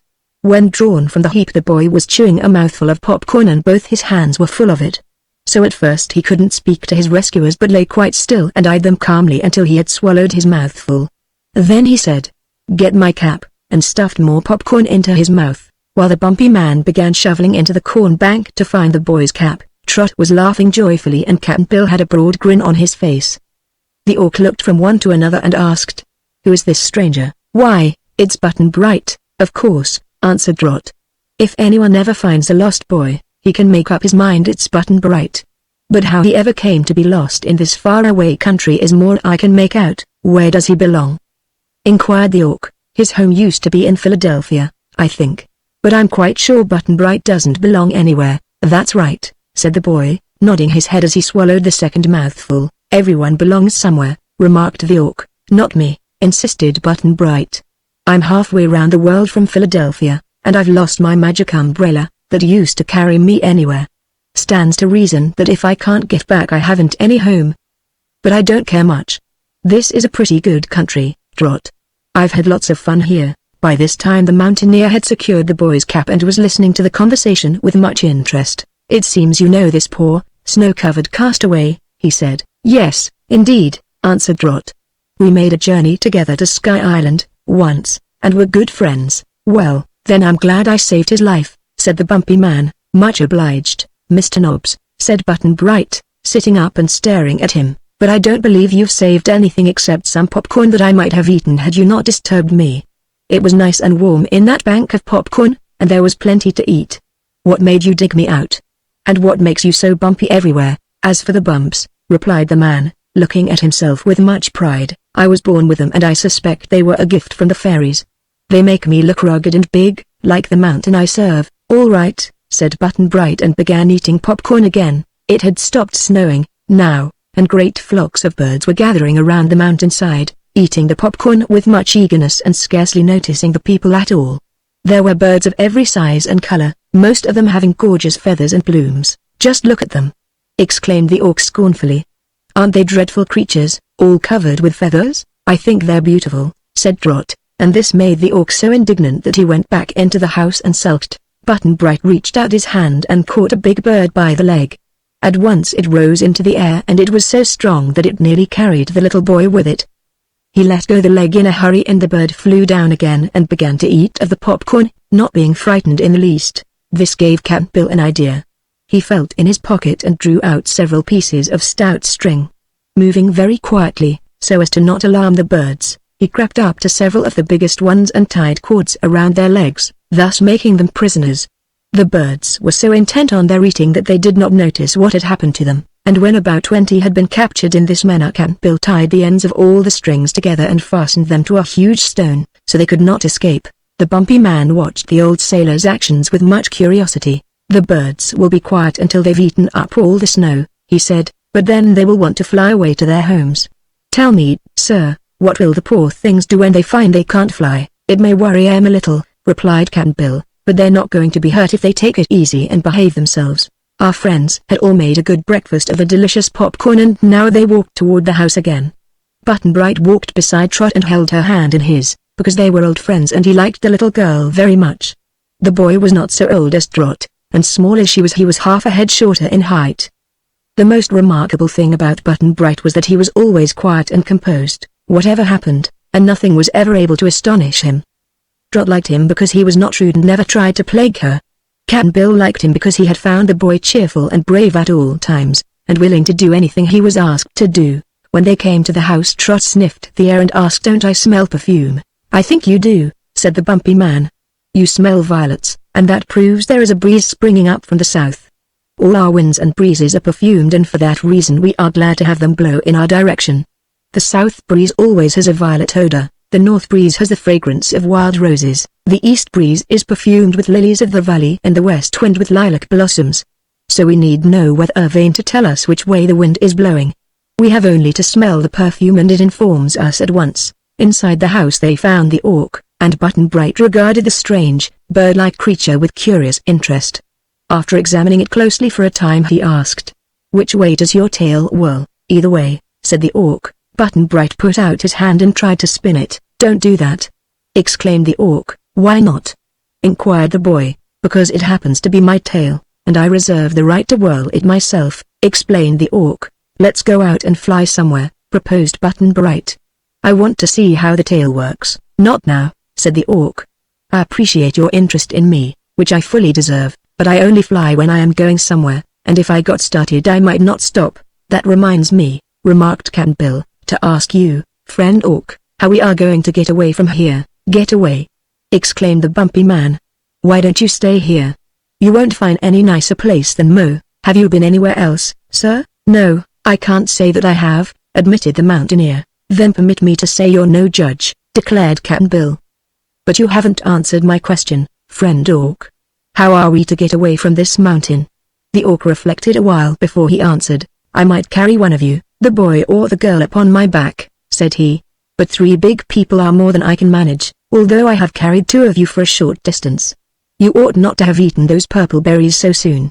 Perhaps we did make a mistake, Cap'n Bill acknowledged, or we might have brought some of those lavender berries with us, instead of so many purple ones, suggested Trot regretfully. Cap'n Bill made no reply to this statement, which showed he did not fully agree with the little girl, but he fell into deep thought, with wrinkled brows, and finally he said, if those purple berries would make anything grow bigger, whether it had eaten the lavender ones or not, I could find a way out of our troubles. They did not understand this speech and looked at the old sailor as if expecting him to explain what he meant. But just then a chorus of shrill cries rose from outside. Here! Let me go, let me go! The voices seemed to say. Why are we insulted in this way? Mountaineer, come and help us. Trot ran to the window and looked out. It's the birds you caught, Can, she said. I didn't know they could talk. Oh, yes, all the birds in Mo are educated to talk, said the bumpy man. Then he looked at Cap'n Bill uneasily and added, won't you let the poor things go? I'll see, replied the sailor, and walked out to where the birds were fluttering and complaining because the strings would not allow them to fly away. Listen to me, he cried, and at once they became still. We 3 people who are strangers in your land want to go to some other country, and we want 3 of you birds to carry us there. We know we are asking a great favor, but it's the only way we can think of, except walking, and I'm not much good at that because I've a wooden leg. Besides, Trot and Button Bright are too small to undertake a long and tiresome journey. Now, tell me, which 3 of you birds will consent to carry us? The birds looked at one another as if greatly astonished. Then one of them replied, you must be crazy, old man. Not one of us is big enough to fly with even the smallest of your party. I'll fix the matter of size, promised Cap'n Bill. If 3 of you will agree to carry us, I'll make you big and strong enough to do it, so it won't worry you a bit. The birds considered this gravely. Living in a magic country, they had no doubt but that the strange one-legged man could do what he said. After a little, one of them asked, if you make us big, would we stay big always? I think so, replied Cap'n Bill. They chatted a while among themselves and then the bird that had first spoken said, I'll go, for one. So will I, said another, and after a pause a third said, I'll go, too. Perhaps more would have volunteered, for it seemed that for some reason they all longed to be bigger than they were. But 3 were enough for Cap'n Bill's purpose and so he promptly released all the others, who immediately flew away. The 3 that remained were cousins, and all were of the same brilliant plumage and in size about as large as eagles. When Trot questioned them she found they were quite young, having only abandoned their nests a few weeks before. They were strong young birds, with clear, brave eyes, and the little girl decided they were the most beautiful of all the feathered creatures she had ever seen. Cap'n Bill now took from his pocket the wooden box with the sliding cover and removed the 3 purple berries, which were still in good condition. Eat these, he said, and gave one to each of the birds. They obeyed, finding the fruit very pleasant to taste. In a few seconds they began to grow in size and grew so fast that Trot feared they would never stop. But they finally did stop growing, and then they were much larger than the orc, and nearly the size of full-grown ostriches. Cap'n Bill was much pleased by this result. You can carry us now, all right, said he. The birds strutted around with pride, highly pleased with their immense size. I don't see, though, said Trot doubtfully, how we're going to ride on their backs without falling off. We're not going to ride on their backs, answered Cap'n Bill. I'm going to make swings for us to ride in. He then asked the bumpy man for some rope, but the man had no rope. He had, however, an old suit of grey clothes which he gladly presented to Cap'n Bill, who cut the cloth into strips and twisted it so that it was almost as strong as rope. With this material he attached to each bird a swing that dangled below its feet, and Button-Bright made a trial flight in one of them to prove that it was safe and comfortable. When all this had been arranged, one of the birds asked, "Where do you wish us to take you?" "Why, just follow the Auk," said Cap'n Bill. "He will be our leader, and wherever the Auk flies you are to fly, and wherever the Auk lands you are to land." "Is that satisfactory?" The birds declared it was quite satisfactory, so Cap'n Bill took counsel with the Auk. "On our way here," said that peculiar creature, "I noticed a broad, sandy desert at the left of me, on which was no living thing." "Then we'd better keep away from it," replied the sailor. "Not so," insisted the Auk. "I have found, on my travels, that the most pleasant countries often lie in the midst of deserts, so I think it would be wise for us to fly over this desert and discover what lies beyond it. For in the direction we came from lies the ocean, as we well know, and beyond here is this strange land of Mo, which we do not care to explore. On one side, as we can see from this mountain, is a broad expanse of plain, and on the other the desert. For my part, I vote for the desert. What do you say, Trot?" inquired Cap'n Bill. "It's all the same to me," she replied. No one thought of asking Button-Bright's opinion, so it was decided to fly over the desert. They bade goodbye to the bumpy man and thanked him for his kindness and hospitality. Then they seated themselves in the swings, one for each bird, and told the Auk to start away and they would follow. The whirl of the Auk's tail astonished the birds at first, but after he had gone a short distance they rose in the air, carrying their passengers easily, and flew with strong, regular strokes of their great wings in the wake of their leader. Chapter 9 The Kingdom of Jinxland. Trot rode with more comfort than she had expected, although the swing swayed so much that she had to hold on tight with both hands. Cap'n Bill's bird followed the Auk, and Trot came next, with Button-Bright trailing behind her.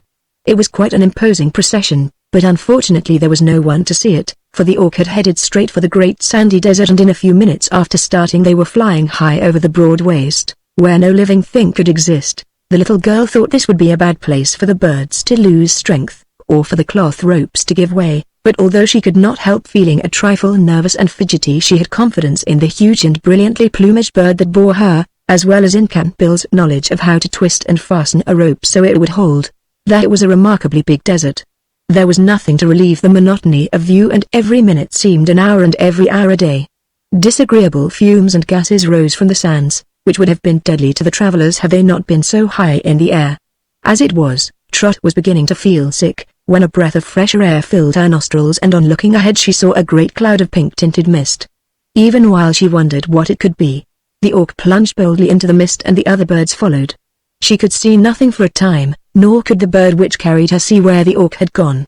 But it kept flying as sturdily as ever and in a few moments the mist was past and the girl saw a most beautiful landscape spread out below her, extending as far as her eye could reach. She saw bits of forest, verdure-clothed hills, fields of waving grain, fountains, rivers and lakes, and throughout the scene were scattered groups of pretty houses and a few grand castles and palaces. Over all this delightful landscape, which from Trot's high perch seemed like a magnificent painted picture, was a rosy glow such as we sometimes see in the west at sunset.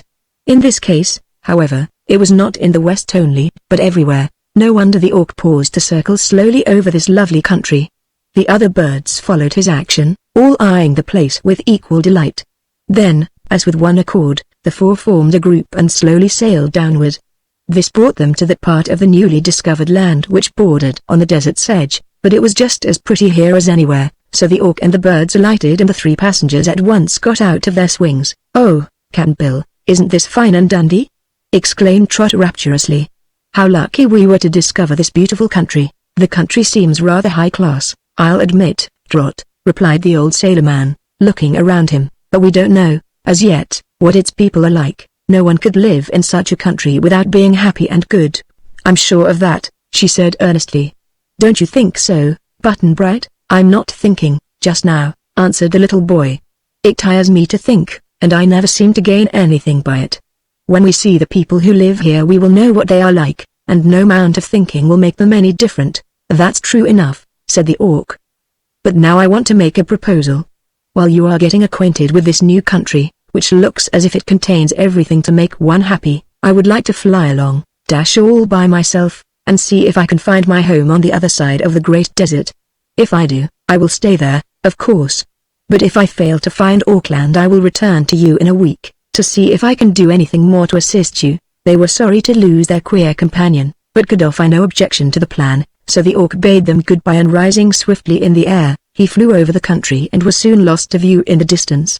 The 3 birds which had carried our friends now begged permission to return by the way they had come, to their own homes, saying they were anxious to show their families how big they had become. So Cap'n Bill and Trot and Button Bright all thanked them gratefully for their assistance, and soon the birds began their long flight toward the land of Mo. Being now left to themselves in this strange land, the 3 comrades selected a pretty pathway and began walking along it. They believed this path would lead them to a splendid castle which they espied in the distance, the turrets of which towered far above the tops of the trees which surrounded it.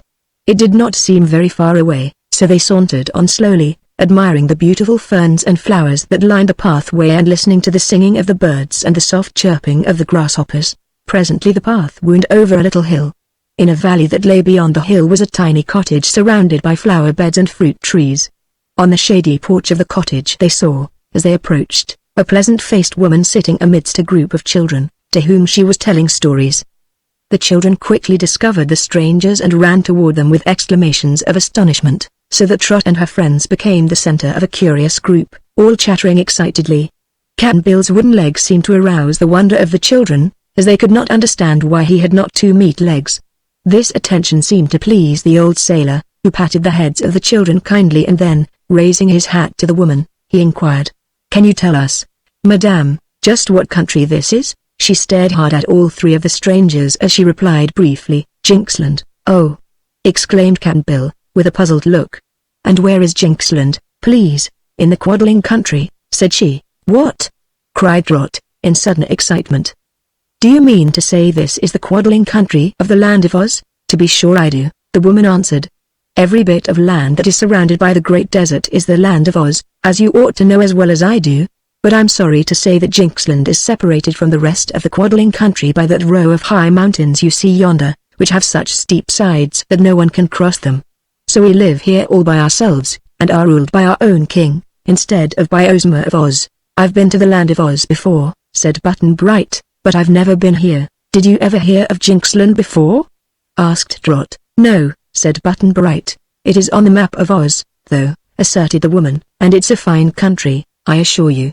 If only," she added, and then paused to look around her with a frightened expression. "If only," here she stopped again, as if not daring to go on with her speech. "If only what, ma'am?" asked Cap'n Bill. The woman sent the children into the house.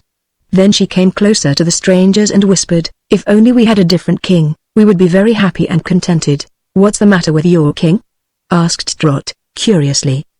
But the woman seemed frightened to have said so much. She retreated to her porch, merely saying, "The king punishes severely any treason on the part of his subjects." "What's treason?"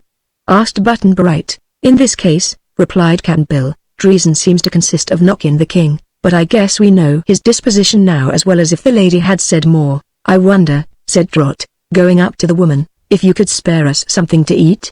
We haven't had anything but popcorn and lemonade for a long time, bless your heart." "Of course I can spare you some food," the woman answered, and entering her cottage she soon returned with a tray loaded with sandwiches, cakes and cheese. One of the children drew a bucket of clear, cold water from a spring, and the 3 wanderers ate heartily and enjoyed the good things immensely. When Button Bright could eat no more he filled the pockets of his jacket with cakes and cheese, and not even the children objected to this. Indeed they all seemed pleased to see the strangers eat, so Cap'n Bill decided that no matter what the king of Jinxland was like, the people would prove friendly and hospitable. "Whose castle is that, yonder, ma'am?" he asked, waving his hand toward the towers that rose above the trees. "It belongs to His Majesty, King Crewl," she said. "Oh, indeed, and does he live there, when he is not out hunting with his fierce courtiers and war captains?" she replied. "Is he hunting now?" Trot inquired. "I do not know, my dear. The less we know about the king's actions the safer we are." It was evident the woman did not like to talk about King Crewl, and so, having finished their meal, they said goodbye and continued along the pathway. "Don't you think we'd better keep away from that king's castle, Cap?" asked Trot. "Well," said he, "King Crewl would find out, sooner or later, that we are in his country, so we may as well face the music now. Perhaps he isn't quite so bad as that woman thinks he is.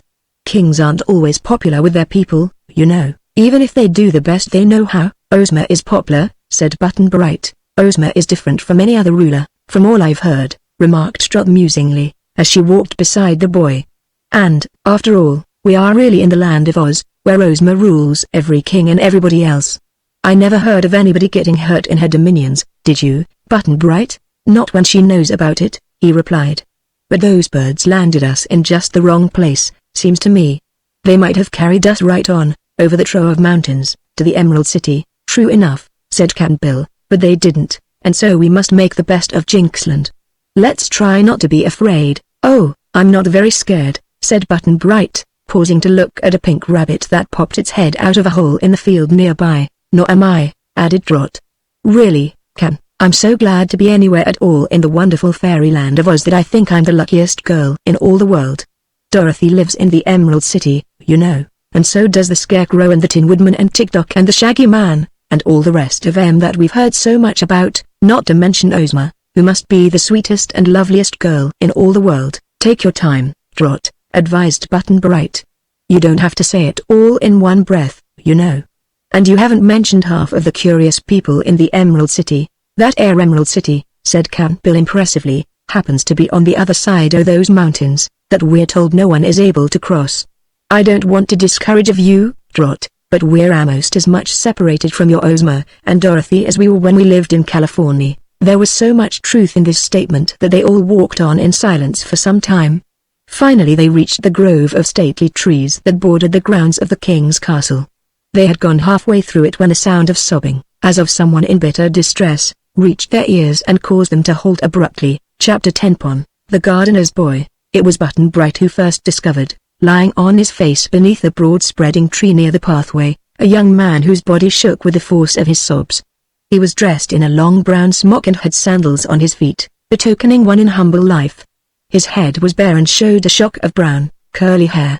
Button Bright looked down on the young man and said, "Who cares, anyhow?" "I do," cried the young man, interrupting his sobs to roll over, face upward, that he might see who had spoken. "I care, for my heart is broken. Can't you get another one?" asked the little boy. "I don't want another," wailed the young man.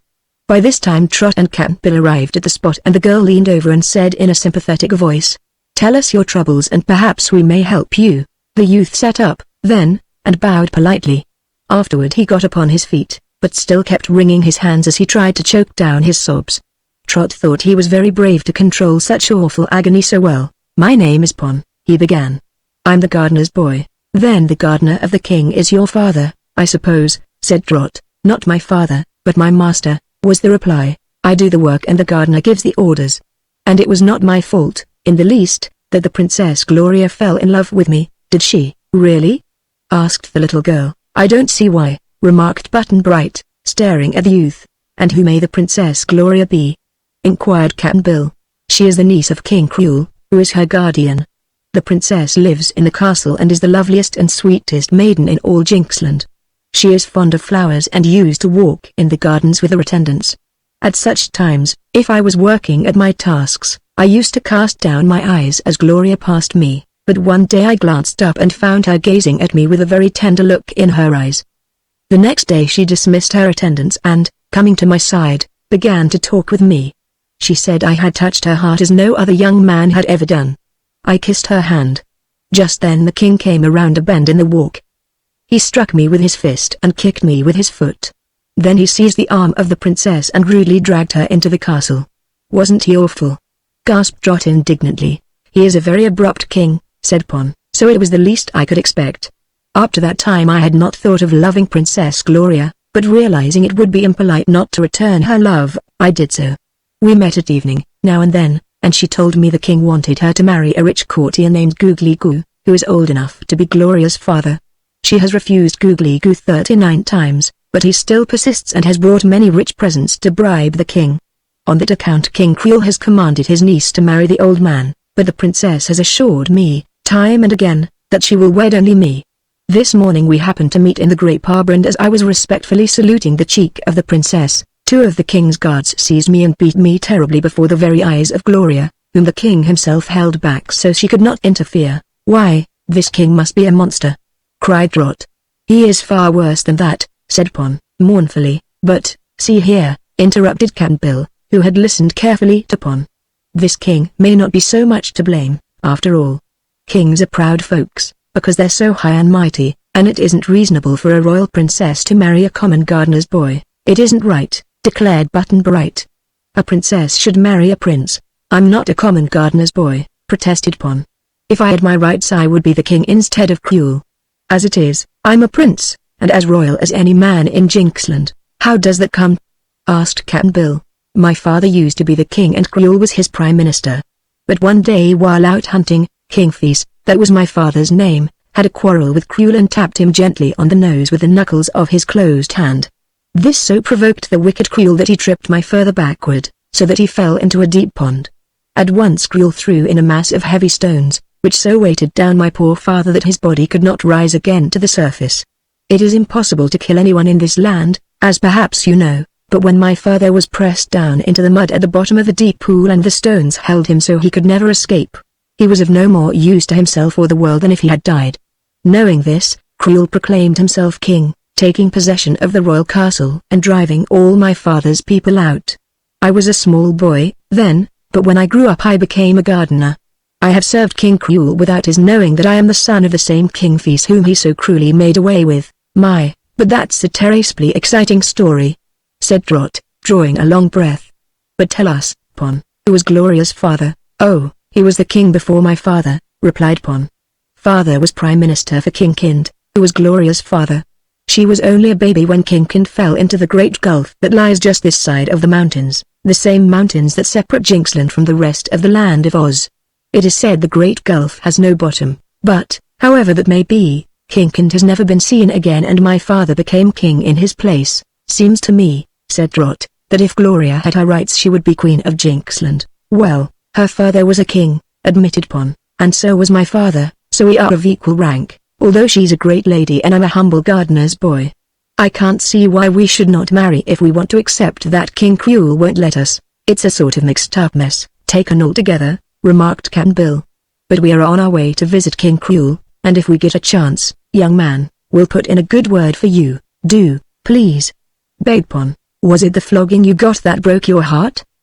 Inquired Button Bright. Why, it helped to break it, of course, said Pon. I'd get it fixed up, if I were you, advised the boy, tossing a pebble at a chipmunk in a tree.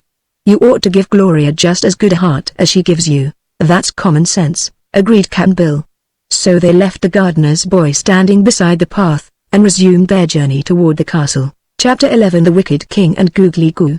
When our friends approached the great doorway of the castle they found it guarded by several soldiers dressed in splendid uniforms. They were armed with swords and lances.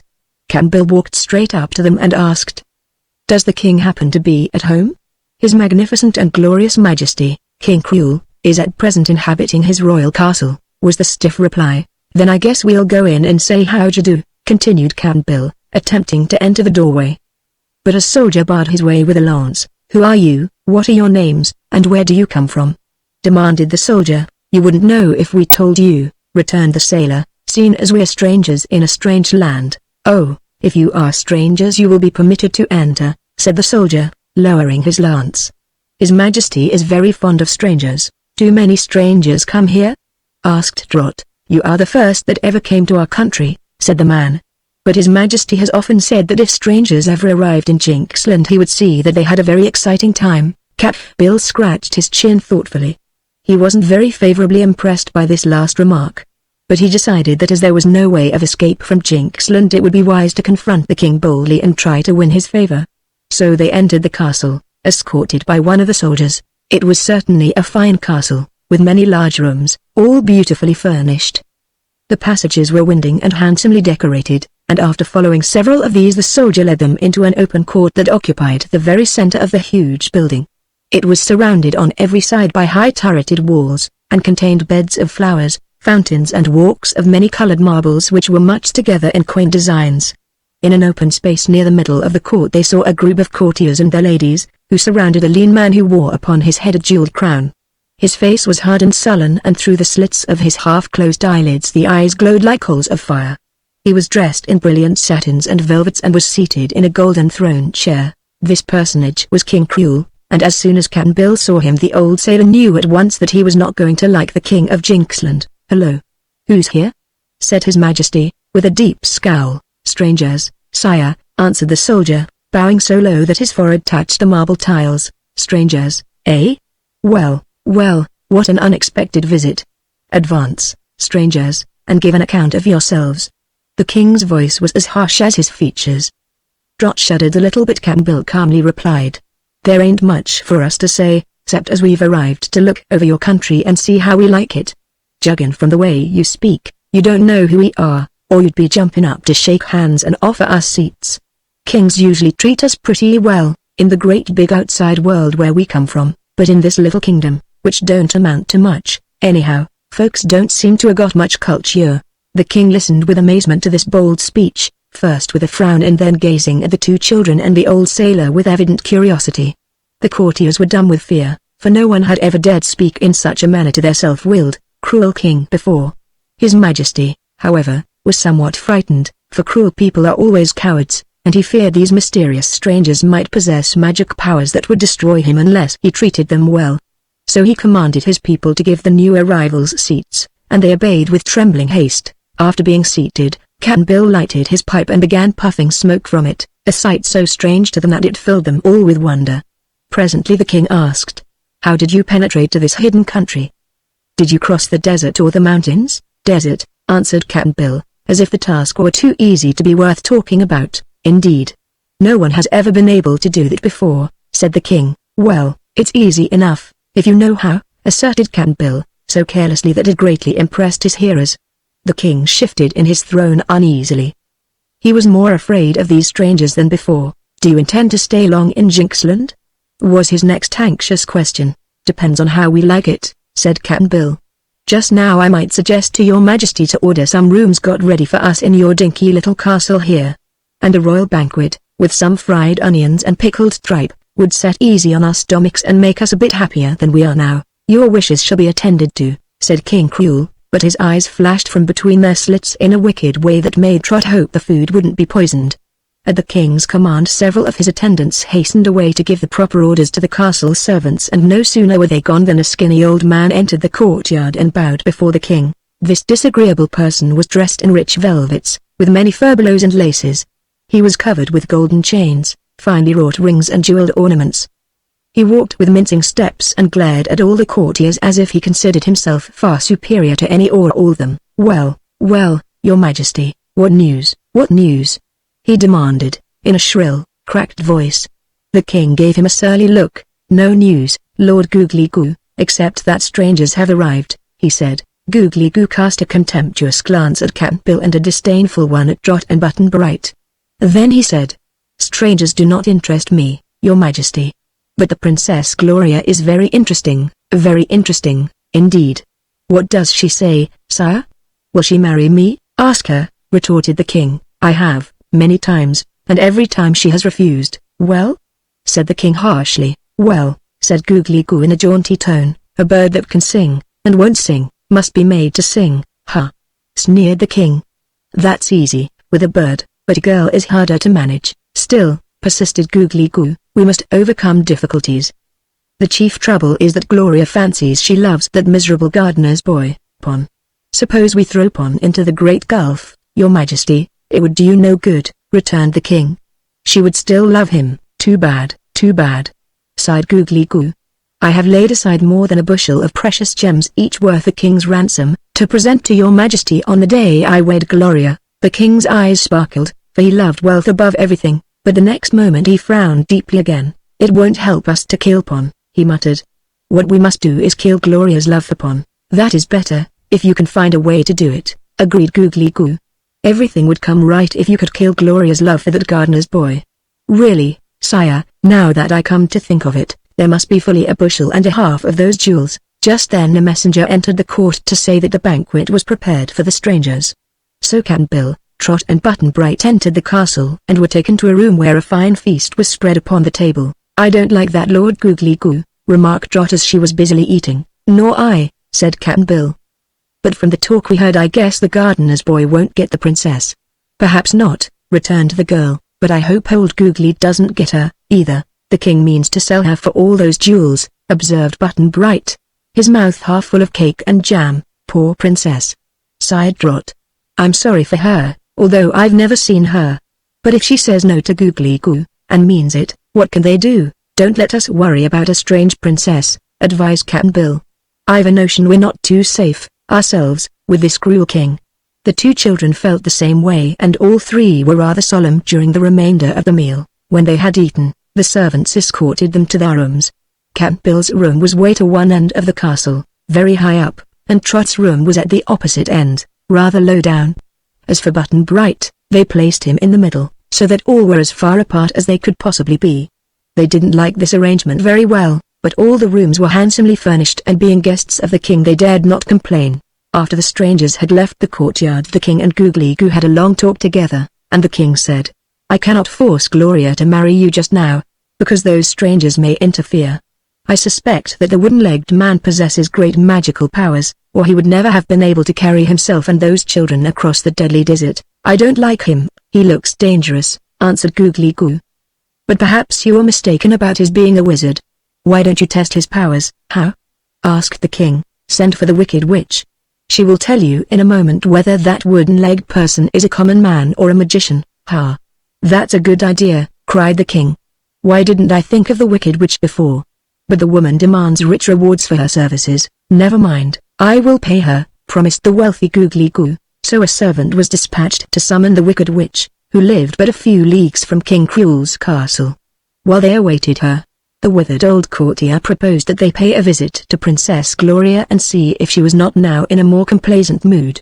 So the two started away together and searched the castle over without finding Gloria. At last Googly Goo suggested she might be in the rear garden, which was a large park filled with bushes and trees and surrounded by a high wall. And what was their anger, when they turned a corner of the path, to find in a quiet nook the beautiful princess, and kneeling before her, Pon, the gardener's boy. With a roar of rage the king dashed forward, but Pon had scaled the wall by means of a ladder, which still stood in its place, and when he saw the king coming he ran up the ladder and made good his escape. But this left Gloria confronted by her angry guardian, the king, and by old Googly Goo, who was trembling with a fury he could not express in words. Seizing the princess by her arm, the king dragged her back to the castle. Pushing her into a room on the lower floor, he locked the door upon the unhappy girl. And at that moment the arrival of the Wicked Witch was announced. Hearing this, the king smiled, as a tiger smiles, showing his teeth. And Googly Goo smiled, as a serpent smiles, for he had no teeth except a couple of fangs. And having frightened each other with these smiles, the two dreadful men went away to the royal council chamber to meet the Wicked Witch. Chapter 12 The Wooden-Legged Grasshopper. Now it so happened that Trot, from the window of the room, had witnessed the meeting of the lovers in the garden and had seen the king come and drag Gloria away. The little girl's heart went out in sympathy for the poor princess, who seemed to her to be one of the sweetest and loveliest young ladies she had ever seen, so she crept along the passages and from a hidden niche saw Gloria locked in her room. The key was still in the lock, so when the king had gone away, followed by Googly Goo, Trot stole up to the door, turned the key and entered. The princess lay prone upon a couch, sobbing bitterly. Trot went up to her and smoothed her hair and tried to comfort her. "Don't cry," she said. "I've unlocked the door, so you can go away any time you want to." "It isn't that," sobbed the princess. "I am unhappy because they will not let me love Pon, the gardener's boy." "Well, never mind, Pon isn't any great shakes, anyhow, seems to me," said Trot soothingly. "There are lots of other people you can love." Gloria rolled over on the couch and looked at the little girl reproachfully. "Pon has won my heart, and I can't help loving him," she explained. Then with sudden indignation she added, "But I'll never love Googly Goo, never, as long as I live." "I should say not," replied Trot. "Pon may not be much good, but old Googly is very, very bad. Hunt around, and I'm sure you'll find someone worth your love. You're very pretty, you know, and almost anyone ought to love you." "You don't understand, my dear," said Gloria, as she wiped the tears from her eyes with a dainty lace handkerchief bordered with pearls. "When you are older you will realize that a young lady cannot decide whom she will love, or choose the most worthy. Her heart alone decides for her, and whomsoever her heart selects, she must love, whether he amounts to much or not." Trot was a little puzzled by this speech, which seemed to her unreasonable, but she made no reply, and presently Gloria's grief softened and she began to question the little girl about herself and her adventures. Trot told her how they had happened to come to Jinxland, and all about Captain Bill and the Orc and Bessie and the Bumpy Man. While they were thus conversing together, getting more and more friendly as they became better acquainted, in the council chamber the king and Googly Goo were talking with the Wicked Witch. This evil creature was old and ugly. She had lost one eye and wore a black patch over it, so the people of Jinxland had named her Blinky. Of course witches are forbidden to exist in the land of Oz, but Jinxland was so far removed from the center of Ozma's dominions, and so absolutely cut off from it by the steep mountains and the bottomless gulf, that the laws of Oz were not obeyed very well in that country. So there were several witches in Jinxland who were the terror of the people, but King Creole favored them and permitted them to exercise their evil sorcery. Blinky was the leader of all the other witches and therefore the most hated and feared. The king used her witchcraft at times to assist him in carrying out his cruelties and revenge, but he was always obliged to pay Blinky large sums of money or heaps of precious jewels before she would undertake an enchantment. This made him hate the old woman almost as much as his subjects did, but today Lord Googly Goo had agreed to pay the witch's price, so the king greeted her with gracious favor. "Can you destroy the love of Princess Gloria for the gardener's boy?" inquired His Majesty. The wicked witch thought about it before she replied. "That's a hard question to answer. I can do lots of clever magic, but love is a stubborn thing to conquer. When you think you've killed it, it's liable to bob up again as strong as ever. I believe love and cats have 9 lives. In other words, killing love is a hard job, even for a skillful witch, but I believe I can do something that will answer your purpose just as well." "What is that?" asked the king. "I can freeze the girl's heart. I've got a special incantation for that. And when Gloria's heart is thoroughly frozen she can no longer love upon." "Just the thing!" exclaimed Googly Goo, and the king was likewise much pleased. They bargained a long time as to the price, but finally the old courtier agreed to pay the wicked witch's demands. It was arranged that they should take Gloria to Blinky's house the next day, to have her heart frozen. Then King Creole mentioned to the old hag the strangers who had that day arrived in Jinxland, and said to her, "I think the 2 children, the boy and the girl, are unable to harm me, but I have a suspicion that the wooden-legged man is a powerful wizard." The witch's face wore a troubled look when she heard this. "If you are right," she said, "this wizard might spoil my incantation and interfere with me in other ways. So it will be best for me to meet this stranger at once and match my magic against his, to decide which is the stronger." "All right," said the king. "Come with me and I will lead you to the man's room." Googly Goo did not accompany them, as he was obliged to go home to get the money and jewels he had promised to pay old Blinky. So the other 2 climbed several flights of stairs and went through many passages until they came to the room occupied by Cap'n Bill. The sailor man, finding his bed soft and inviting, and being tired with the adventures he had experienced, had decided to take a nap. When the wicked witch and the king softly opened his door and entered, Cap'n Bill was snoring with such vigor that he did not hear them at all. Blinky approached the bed and with her one eye anxiously stared at the sleeping stranger. "Ah," she said in a soft whisper, "I believe you are right, King Creole. The man looks to me like a very powerful wizard.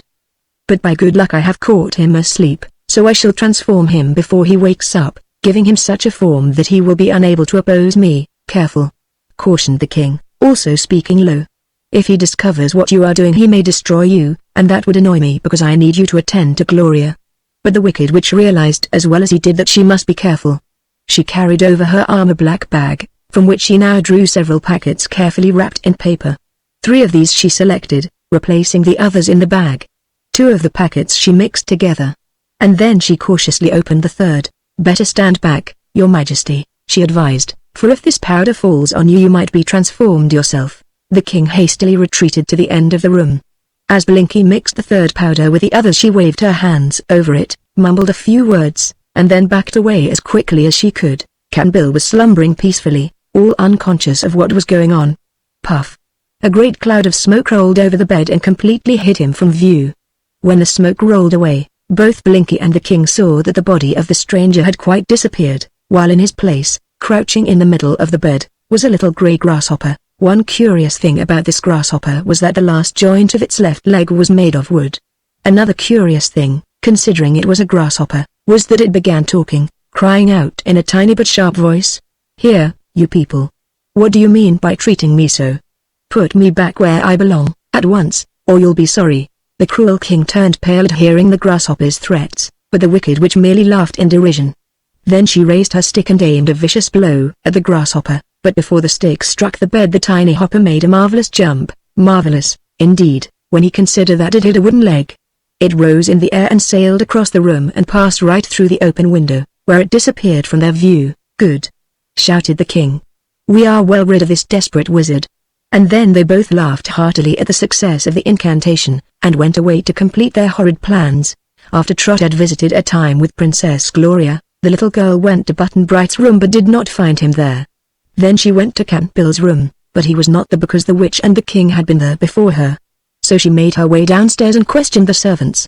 They said they had seen the little boy go out into the garden, some time ago, but the old man with the wooden leg they had not seen at all. Therefore Trot, not knowing what else to do, rambled through the great gardens, seeking for Button-Bright or Cap'n Bill and not finding either of them. This part of the garden, which lay before the castle, was not walled in, but extended to the roadway, and the paths were open to the edge of the forest. So, after 2 hours of vain search for her friends, the little girl returned to the castle, but at the doorway a soldier stopped her. "I live here," said Trot, "so it's all right to let me in. The king has given me a room." "Well, he has taken it back again," was the soldier's reply. "His Majesty's orders are to turn you away if you attempt to enter. I am also ordered to forbid the boy, your companion, to again enter the king's castle." "How about Cap'n Bill?"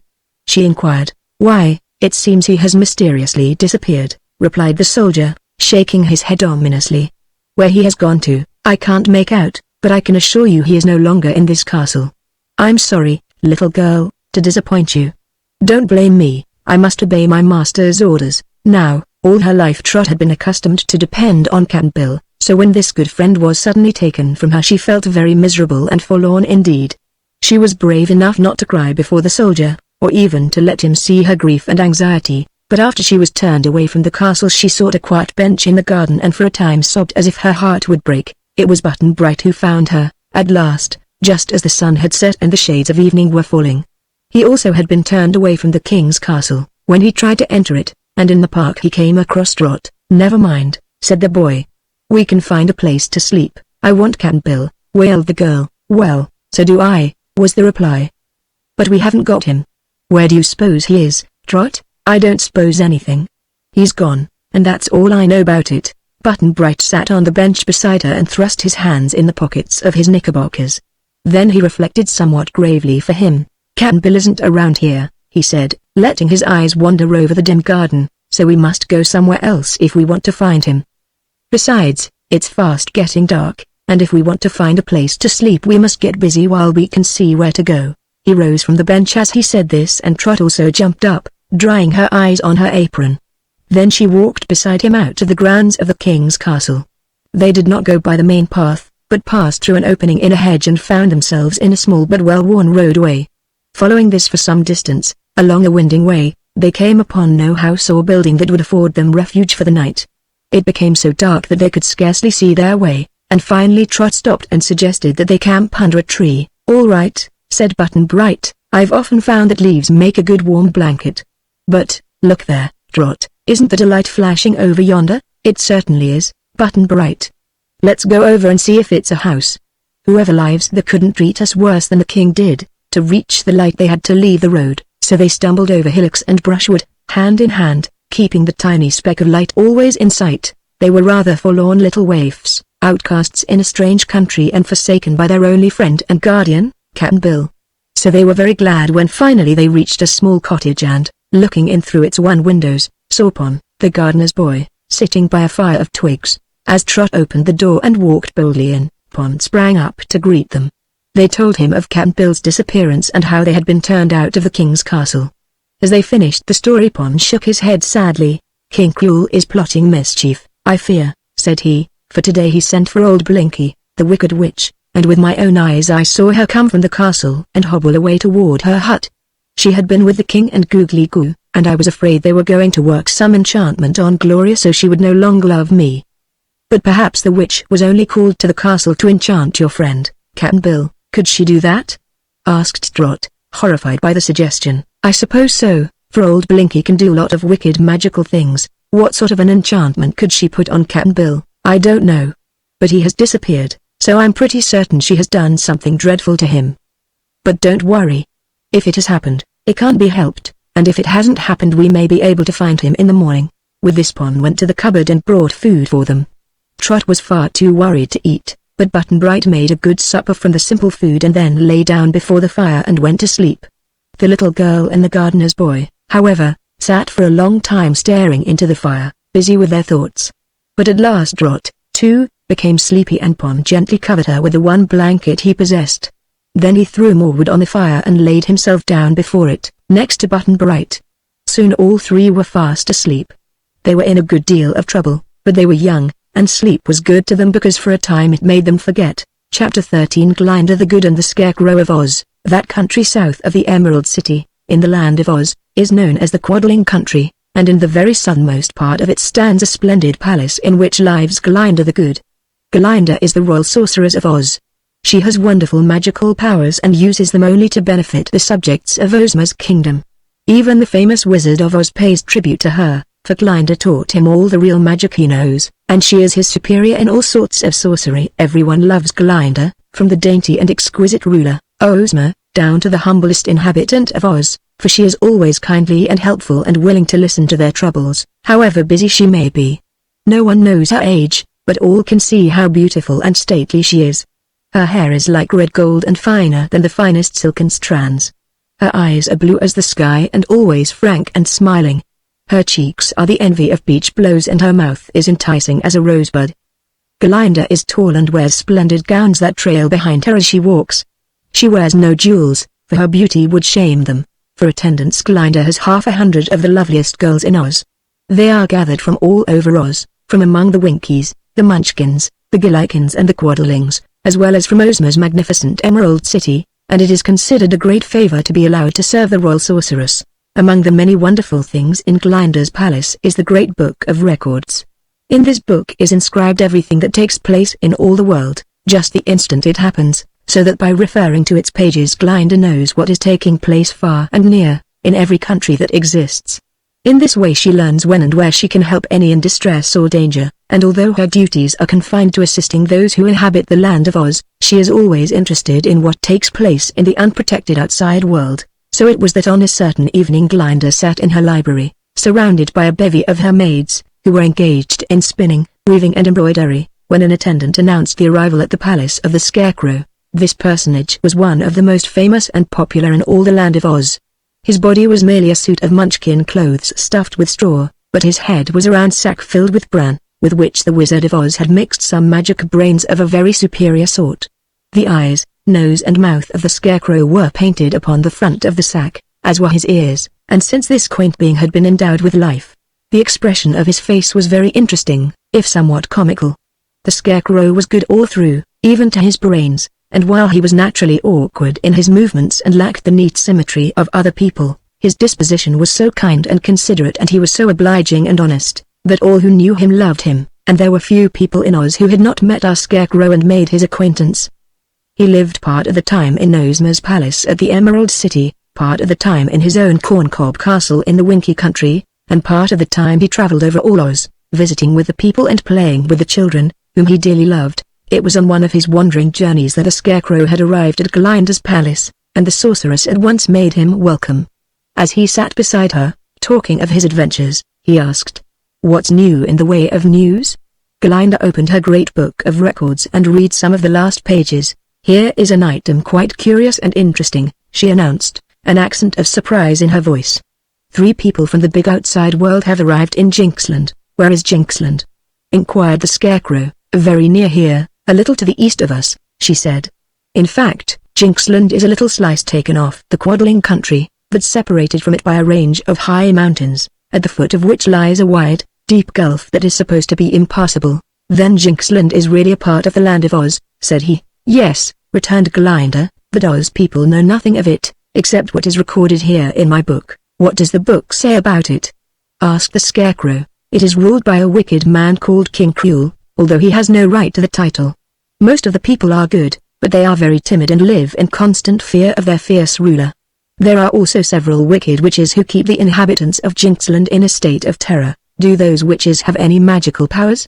inquired the Scarecrow. "Yes, they seem to understand witchcraft in its most evil form, for one of them has just transformed a respectable and honest old sailor, one of the strangers who arrived there, into a grasshopper. This same witch, Blinky by name, is also planning to freeze the heart of a beautiful Jinxland girl named Princess Gloria." "Why, that's a dreadful thing to do!" exclaimed the Scarecrow. Glinda's face was very grave. She read in her book how Trot and Button Bright were turned out of the king's castle, and how they found refuge in the hut of Pon, the gardener's boy. I'm afraid those helpless earth people will endure much suffering in Jinxland, even if the wicked king and the witches permit them to live, said the good sorceress, thoughtfully. I wish I might help them. Can I do anything? Asked the Scarecrow, anxiously. If so, tell me what to do, and I'll do it. For a few moments Glinda did not reply, but sat musing over the records. Then she said, I am going to send you to Jinxland, to protect Trot and Button Bright and Cap'n Bill. All right, answered the Scarecrow in a cheerful voice. I know Button Bright already, for he has been in the Land of Oz before. You remember he went away from the Land of Oz in one of our wizard's big bubbles? Yes, said Glinda, I remember that. Then she carefully instructed the Scarecrow what to do and gave him certain magical things which he placed in the pockets of his ragged Munchkin coat. As you have no need to sleep, said she, you may as well start at once. The night is the same as day to me, he replied, except that I cannot see my way so well in the dark. I will furnish a light to guide you, promised the sorceress. So the Scarecrow bade her goodbye and at once started on his journey. By morning he had reached the mountains that separated the Quadling country from Jinxland. The sides of these mountains were too steep to climb, but the Scarecrow took a small rope from his pocket and tossed one end upward, into the air. The rope unwound itself for hundreds of feet, until it caught upon a peak of rock at the very top of a mountain, for it was a magic rope furnished him by Glinda. The Scarecrow climbed the rope and, after pulling it up, let it down on the other side of the mountain range. When he descended the rope on this side he found himself in Jinxland, but at his feet yawned the great gulf, which must be crossed before he could proceed any farther. The Scarecrow knelt down and examined the ground carefully, and in a moment he discovered a fuzzy brown spider that had rolled itself into a ball. So he took 2 tiny pills from his pocket and laid them beside the spider, which unrolled itself and quickly ate up the pills. Then the Scarecrow said in a voice of command, "Spin." And the spider obeyed instantly. In a few moments the little creature had spun 2 slender but strong strands that reached way across the gulf, one being 5 or 6 feet above the other. When these were completed the Scarecrow started across the tiny bridge, walking upon one strand as a person walks upon a rope, and holding to the upper strand with his hands to prevent him from losing his balance and toppling over into the gulf. The tiny threads held him safely, thanks to the strength given them by the magic pills. Presently he was safe across and standing on the plains of Jinxland. Far away he could see the towers of the king's castle, and toward this he at once began to walk. Chapter 14 The Frozen Heart. In the hut of Pon, the gardener's boy, Button Bright was the first to waken in the morning. Leaving his companions still asleep, he went out into the fresh morning air and saw some blackberries growing on bushes in a field not far away. Going to the bushes he found the berries ripe and sweet, so he began eating them. More bushes were scattered over the fields, so the boy wandered on, from bush to bush, without paying any heed to where he was wandering. Then a butterfly fluttered by. He gave chase to it and followed it a long way. When finally he paused to look around him, Button Bright could see no sign of Pon's house, nor had he the slightest idea in which direction it lay. Well, I'm lost again, he remarked to himself. But never mind, I've been lost lots of times. Someone is sure to find me. Trot was a little worried about Button Bright when she awoke and found him gone. Knowing how careless he was, she believed that he had strayed away, but felt that he would come back in time, because he had a habit of not staying lost. Pon got the little girl some food for her breakfast and then together they went out of the hut and stood in the sunshine. Pon's house was some distance off the road, but they could see it from where they stood and both gave a start of surprise when they discovered 2 soldiers walking along the roadway and escorting Princess Gloria between them. The poor girl had her hands bound together, to prevent her from struggling, and the soldiers rudely dragged her forward when her steps seemed to lag. Behind this group came King Cruel, wearing his jeweled crown and swinging in his hand a slender golden staff with a ball of clustered gems at one end. "Where are they going?" asked Trot. "To the house of the Wicked Witch, I fear," Pon replied. "Come, let us follow them, for I am sure they intend to harm my dear Gloria. Won't they see us?" she asked timidly. "We won't let them. I know a shortcut through the trees to Blinky's house," said he. So they hurried away through the trees and reached the house of the witch ahead of the king and his soldiers. Hiding themselves in the shrubbery, they watched the approach of poor Gloria and her escort, all of whom passed so near to them that Pon could have put out a hand and touched his sweetheart, had he dared to. Blinky's house had 8 sides, with a door and a window in each side. Smoke was coming out of the chimney and as the guards brought Gloria to one of the doors it was opened by the old witch in person. She chuckled with evil glee and rubbed her skinny hands together to show the delight with which she greeted her victim. for Blinky was pleased to be able to perform her wicked rites on one so fair and sweet as the princess. Gloria struggled to resist when they bade her enter the house, so the soldiers forced her through the doorway and even the king gave her a shove as he followed close behind.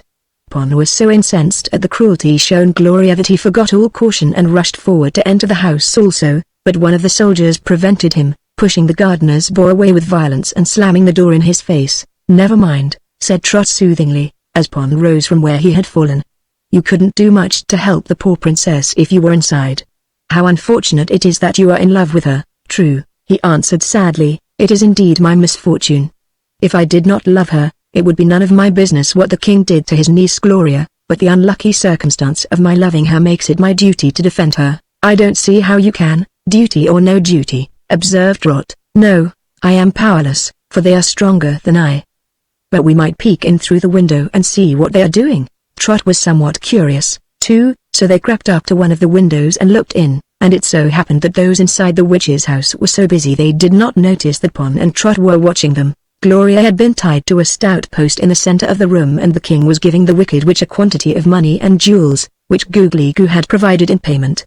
When this had been done the king said to her, "Are you perfectly sure you can freeze this maiden's heart, so that she will no longer love that low gardener's boy?" "Sure as witchcraft, your majesty," the creature replied. "Then get to work," said the king. "There may be some unpleasant features about the ceremony that would annoy me, so I'll bid you good day and leave you to carry out your contract. One word, however, if you fail, I shall burn you at the stake."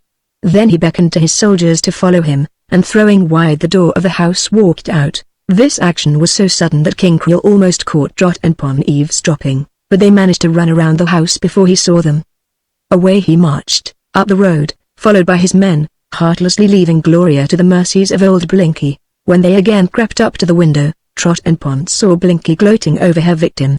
Although nearly fainting from fear, the proud princess gazed with haughty defiance into the face of the wicked creature, but she was bound so tightly to the post that she could do no more to express her loathing. Pretty soon Blinky went to a kettle that was swinging by a chain over the fire and tossed into it several magical compounds.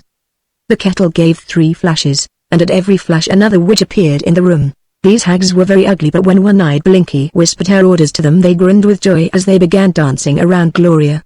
First one and then another cast something into the kettle, when to the astonishment of the watchers at the window all 3 of the old women were instantly transformed into maidens of exquisite beauty, dressed in the daintiest costumes imaginable.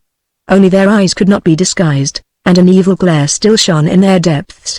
But if the eyes were cast down or hidden, one could not help but admire these beautiful creatures, even with the knowledge that they were mere illusions of witchcraft. Trot certainly admired them, for she had never seen anything so dainty and bewitching, but her attention was quickly drawn to their deeds instead of their persons, and then horror replaced admiration.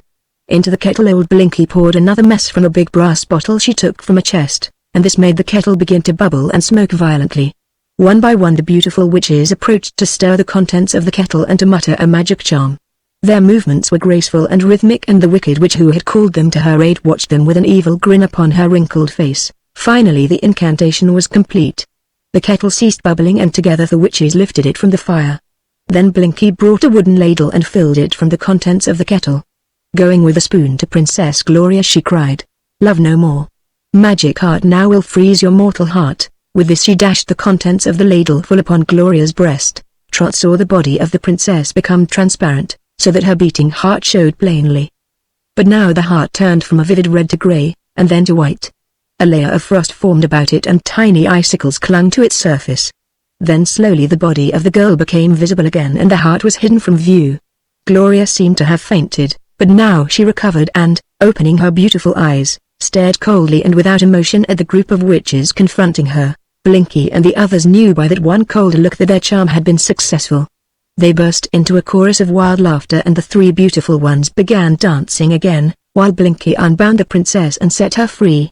Trot rubbed her eyes to prove that she was wide awake and seeing clearly, for her astonishment was great when the 3 lovely maidens turned into ugly, crooked hags again, leaning on broomsticks and canes. They jeered at Gloria, but the princess regarded them with cold disdain. Being now free, she walked to a door, opened it and passed out. And the witches let her go. Trot and Pon had been so intent upon this scene that in their eagerness they had pressed quite hard against the window. Just as Gloria went out of the house, the window sash broke loose from its fastenings and fell with a crash into the room. The witches uttered a chorus of screams, and then, seeing that their magical incantation had been observed, they rushed for the open window with uplifted broomsticks and canes. But Pon was off like the wind, and Trot followed at his heels. Fear lent them strength to run, to leap across ditches, to speed up the hills, and to vault the low fences as a deer would. The band of witches had dashed through the window in pursuit. But Blinky was so old, and the others so crooked and awkward, that they soon realized they would be unable to overtake the fugitives. So the three who had been summoned by the wicked witch put their canes or broomsticks between their legs and flew away through the air, quickly disappearing against the blue sky. Blinky, however, was so enraged at Pon and Trot that she hobbled on in the direction they had taken, fully determined to catch them, in time, and to punish them terribly for spying upon her witchcraft. When Pon and Trot had run so far that they were confident they had made good their escape, they sat down near the edge of the forest to get their breath again, for both were panting hard from their exertions. Trot was the first to recover speech, and she said to her companion, "My, wasn't it terrible?" "The most terrible thing I ever saw," Pon agreed, "and they froze Gloria's heart, so now she can't love you anymore." "Well, they froze her heart, to be sure," admitted Pon, "but I'm in hopes I can melt it with my love." "Where do you suppose Gloria is?" asked the girl, after a pause. "She left the witch's house just before we did." "Perhaps she has gone back to the king's castle," he said. "I'm pretty sure she started off in a different direction," declared Trot. "I looked over my shoulder, as I ran, to see how close the witches were, and I'm sure I saw Gloria walking slowly away toward the north." "Then let us circle around that way," proposed Pon, "and perhaps we shall meet her." Trot agreed to this, and they left the grove and began to circle around toward the north, thus drawing nearer and nearer to old Blinky's house again. The wicked witch did not suspect this change of direction, so when she came to the grove she passed through it and continued on. Pon and Trot had reached a place less than half a mile from the witch's house when they saw Gloria walking toward them. The princess moved with great dignity and with no show of haste whatever, holding her head high and looking neither to right nor left. Pon rushed forward, holding out his arms as if to embrace her and calling her sweet names. But Gloria gazed upon him coldly and repelled him with a haughty gesture. At this the poor gardener's boy sank upon his knees and hid his face in his arms, weeping bitter tears, but the princess was not at all moved by his distress. Passing him by, she drew her skirts aside, as if unwilling they should touch him, and then she walked up the pathway and hesitated, as if uncertain where to go next. Trot was grieved by Pon's sobs and indignant because Gloria treated him so badly. But she remembered why. "I guess your heart is frozen." "All right," she said to the princess. Gloria nodded gravely, in reply, and then turned her back upon the little girl.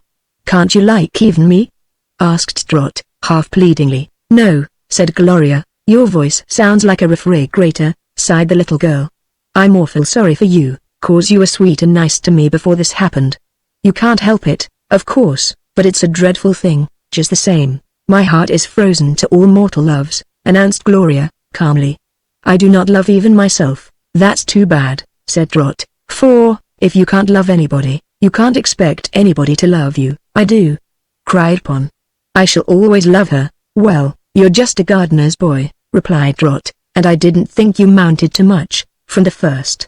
I can love the old Princess Gloria, with a warm heart and nice manners, but this one gives me the shivers. It's her icy heart, that's all," said Pon. "That's enough," insisted Trot. "Seeing her heart isn't big enough to skate on, I can't see that she's of any use to anyone. For my part, I'm going to try to find Button Bright and Cap'n Bill." "I will go with you," decided Pon. "It is evident that Gloria no longer loves me and that her heart is frozen too stiff for me to melt it with my own love. Therefore I may as well help you to find your friends." As Trot started off, Pon cast one more imploring look at the princess, who returned it with a chilly stare. So he followed after the little girl. As for the princess, she hesitated a moment and then turned in the same direction the others had taken, but going far more slowly. Soon she heard footsteps pattering behind her, and up came Googly Goo. A little out of breath with running. "Stop, Gloria!" he cried. "I have come to take you back to my mansion, where we are to be married." She looked at him wonderingly a moment, then tossed her head disdainfully and walked on. But Googly Goo kept beside her. "What does this mean?" he demanded. "Haven't you discovered that you no longer love that gardener's boy, who stood in my way?" "Yes, I have discovered it," she replied. "My heart is frozen to all mortal loves. I cannot love you, or Pon, or the cruel king my uncle, or even myself. Go your way, Googly Goo, for I will wed no one at all." He stopped in dismay when he heard this, but in another minute he exclaimed angrily, "You must wed me, Princess Gloria, whether you want to or not. I paid to have your heart frozen. I also paid the king to permit our marriage. If you now refuse me, it will mean that I have been robbed of my precious money and jewels." He almost wept with despair, but she laughed a cold, bitter laugh and passed on. Googly Goo caught at her arm, as if to restrain her, but she whirled and dealt him a blow that sent him reeling into a ditch beside the path. Here he lay for a long time, half covered by muddy water, dazed with surprise. Finally the old courtier arose, dripping, and climbed from the ditch. The princess had gone, so, muttering threats of vengeance upon her, upon the king and upon Blinky, old Googly Goo hobbled back to his mansion to have the mud removed from his costly velvet clothes. Chapter 15 Trot meets the Scarecrow. Trot and Pon covered many leagues of ground, searching through forests, in fields and in many of the little villages of Jinxland, but could find no trace of either Cap'n or Button Bright. Finally they paused beside a cornfield and sat upon a stile to rest. Pon took some apples from his pocket and gave one to Trot. Then he began eating another himself, for this was their time for luncheon. When his apple was finished, Pon tossed the core into the field. "Chook chook," said a strange voice. "What do you mean by hitting me in the eye with an apple core?" Then rose up the form of the Scarecrow, who had hidden himself in the cornfield while he examined Pon and Trot and decided whether they were worthy to be helped. "Excuse me," said Pon. "I didn't know you were there. How did you happen to be there, anyhow?" asked Trot. The Scarecrow came forward with awkward steps and stood beside them. "Ah, you are the gardener's boy," he said to Pon. Then he turned to Trot. "And you are the little girl who came to Jinxland riding on a big bird, and who has had the misfortune to lose her friend, Cap'n Bill, and her chum, Button Bright. Why, how did you know all that?"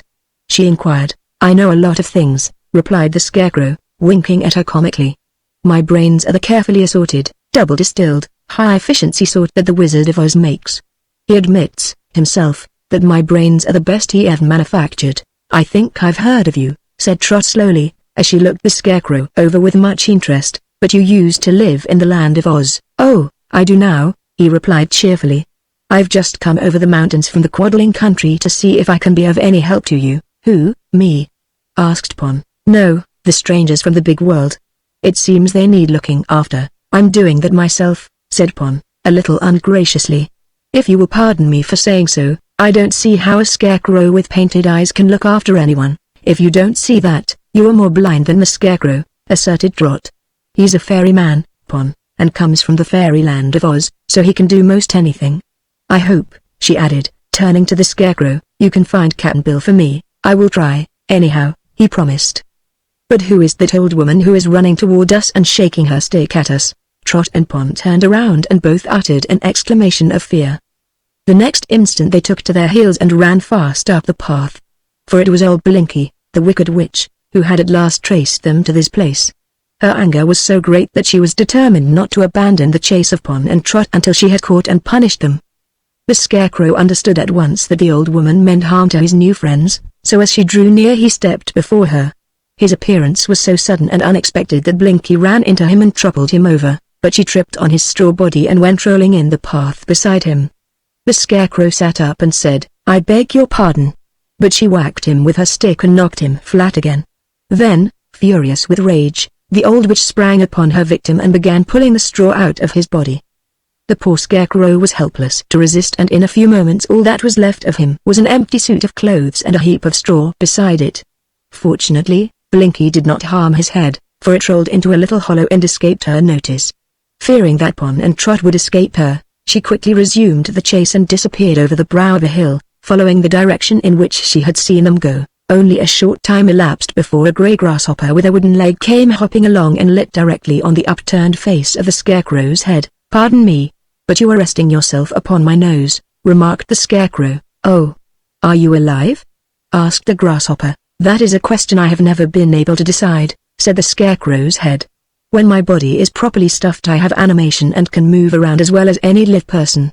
The brains in the head you are now occupying as a throne are a very superior quality and do a lot of very clever thinking. But whether that is being alive, or not, I cannot prove to you, for one who lives is liable to death, while I am only liable to destruction. Seems to me, said the grasshopper, rubbing his nose with his front legs, that in your case it doesn't matter, unless you're destroyed already. I am not. All I need is restuffing, declared the Scarecrow, and if Pon and Trot escape the witch, and come back here, I am sure they will do me that favor. Tell me, are Trot and Pon around here? Inquired the grasshopper, its small voice trembling with excitement. The Scarecrow did not answer at once, for both his eyes were staring straight upward at a beautiful face that was slightly bent over his head. It was, indeed, Princess Gloria, who had wandered to this spot, very much surprised when she heard the Scarecrow's head talk and the tiny grey grasshopper answer it. This, said the Scarecrow, still staring at her, must be the princess who loves Pon, the gardener's boy. Oh, indeed! Exclaimed the grasshopper, who of course was Cap'n Bill, as he examined the young lady curiously. No, said Gloria frigidly, I do not love Pon, or anyone else, for the wicked witch has frozen my heart. What a shame! Cried the Scarecrow. One so lovely should be able to love. But would you mind, my dear, stuffing that straw into my body again? The dainty princess glanced at the straw and at the well-worn blue munchkin clothes and shrank back in disdain. But she was spared from refusing the Scarecrow's request by the appearance of Trot and Pon, who had hidden in some bushes just over the brow of the hill and waited until old Blinky had passed them by. Their hiding place was on the same side as the witch's blind eye, and she rushed on in the chase of the girl and the youth without being aware that they had tricked her. Trot was shocked at the Scarecrow's sad condition and at once began putting the straw back into his body. Pon, at sight of Gloria, again appealed to her to take pity on him. But the frozen-hearted princess turned coldly away and with a sigh the gardener's boy began to assist Trot. Neither of them at first noticed the small grasshopper, which at their appearance had skipped off the Scarecrow's nose and was now clinging to a wisp of grass beside the path, where he was not likely to be stepped upon. Not until the Scarecrow had been neatly restuffed and set upon his feet again, when he bowed to his restorers and expressed his thanks, did the grasshopper move from his perch. Then he leapt lightly into the path and called out, Trot, Trot. Look at me. I'm Cap'n Bill. See what the wicked witch has done to me. The voice was small, to be sure, but it reached Trot's ears and startled her greatly. She looked intently at the grasshopper, her eyes wide with fear at first, then she knelt down and, noticing the wooden leg, she began to weep sorrowfully. Oh, Cap'n Bill, dear Cap'n Bill. What a cruel thing to do. She sobbed. Don't cry, Trot, begged the grasshopper. It didn't hurt any, and it doesn't hurt now. But it's mighty inconvenient and humiliating, to say the least. I wish, said the girl indignantly, while trying hard to restrain her tears, that I was big north and strong north to give that horrid witch a good beating. She ought to be turned into a toad for doing this to you, Cap'n Bill. Never mind, urged the Scarecrow, in a comforting voice. Such a transformation doesn't last always, and as a general thing there's some way to break the enchantment. I'm sure Glinda could do it, in a jiffy. Who is Glinda? Inquired Cap'n Bill. Then the Scarecrow told them all about Glinda, not forgetting to mention her beauty and goodness and her wonderful powers of magic. He also explained how the royal sorceress had sent him to Jinxland especially to help the strangers, whom she knew to be in danger because of the wiles of the cruel king and the wicked witch. Chapter 16 Pon summons the king to surrender. Gloria had drawn near to the group to listen to their talk, and it seemed to interest her in spite of her frigid manner. They knew, of course, that the poor princess could not help being cold and reserved, so they tried not to blame her. I ought to have come here a little sooner, said the Scarecrow, regretfully, but Glinda sent me as soon as she discovered you were here and were likely to get into trouble. And now that we are all together, except Button Bright, over whom it is useless to worry, I propose we hold a council of war, to decide what is best to be done. That seemed a wise thing to do, so they all sat down upon the grass, including Gloria, and the grasshopper perched upon Trot's shoulder and allowed her to stroke him gently with her hand. In the first place, began the Scarecrow, this King Krul is a usurper and has no right to rule this kingdom of Jinxland. That is true, said Pon, eagerly. My father was king before him, and You are a gardener's boy, interrupted the Scarecrow. Your father had no right to rule, either, for the rightful king of this land was the father of Princess Gloria, and only she is entitled to sit upon the throne of Jinxland. Good, exclaimed Trot. But what'll we do with King Krul? I suppose he won't give up the throne unless he has to. No, of course not, said the Scarecrow. Therefore it will be our duty to make him give up the throne. How? Asked Trot. Give me time to think, was the reply. That's what my brains are for. I don't know whether you people ever think, or not, but my brains are the best that the Wizard of Oz ever turned out, and if I give them plenty of time to work, The result usually surprises me. Take your time, then, suggested Trot. There's no hurry, thank you, said the straw man, and sat perfectly still for half an hour. During this interval the grasshopper whispered in Trot's ear, to which he was very close, and Trot whispered back to the grasshopper sitting upon her shoulder. Pon cast loving glances at Gloria, who paid not the slightest heed to them. Finally the Scarecrow laughed aloud. Brains working? Inquired Trot. Yes. They seem in fine order today. We will conquer King Cruel and put Gloria upon his throne as Queen of Jinxland. Fine! Cried the little girl, clapping her hands together gleefully. But how? Leave the how to me, said the Scarecrow proudly. As a conqueror I'm a wonder. We will, first of all, write a message to send to King Cruel, asking him to surrender. If he refuses, then we will make him surrender. Why ask him? When we know he'll refuse? Inquired Pon. Why, we must be polite, whatever we do, explained the Scarecrow. It would be very rude to conquer a king without proper notice. They found it difficult to write a message without paper, pen and ink, none of which was at hand, so it was decided to send Pon as a messenger, with instructions to ask the king, politely but firmly, to surrender. Pon was not anxious to be the messenger. Indeed, he hinted that it might prove a dangerous mission. But the Scarecrow was now the acknowledged head of the army of conquest, and he would listen to no refusal.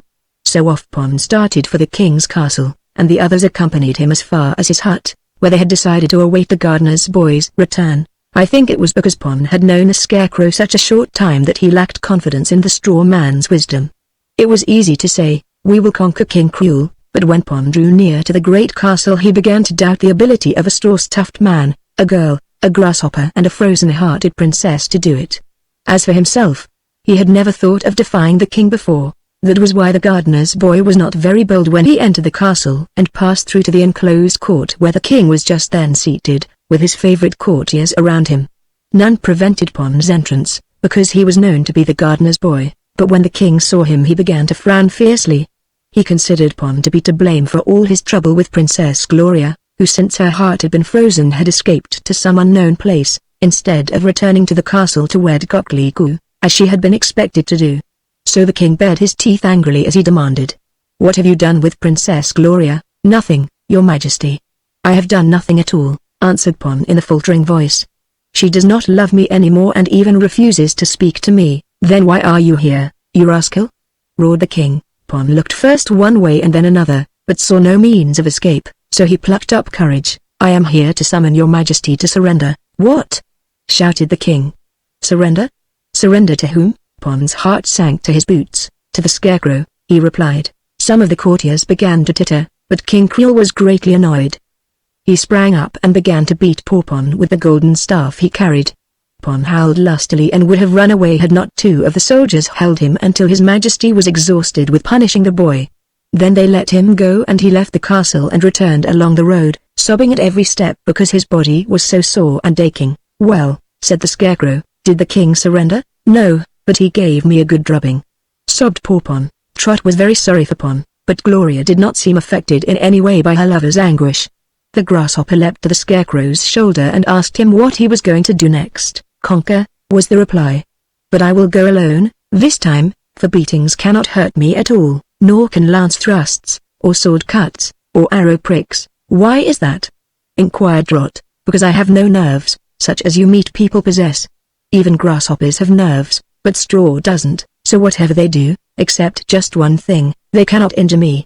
Therefore I expect to conquer King Cruel with ease." "What is that one thing you accepted?"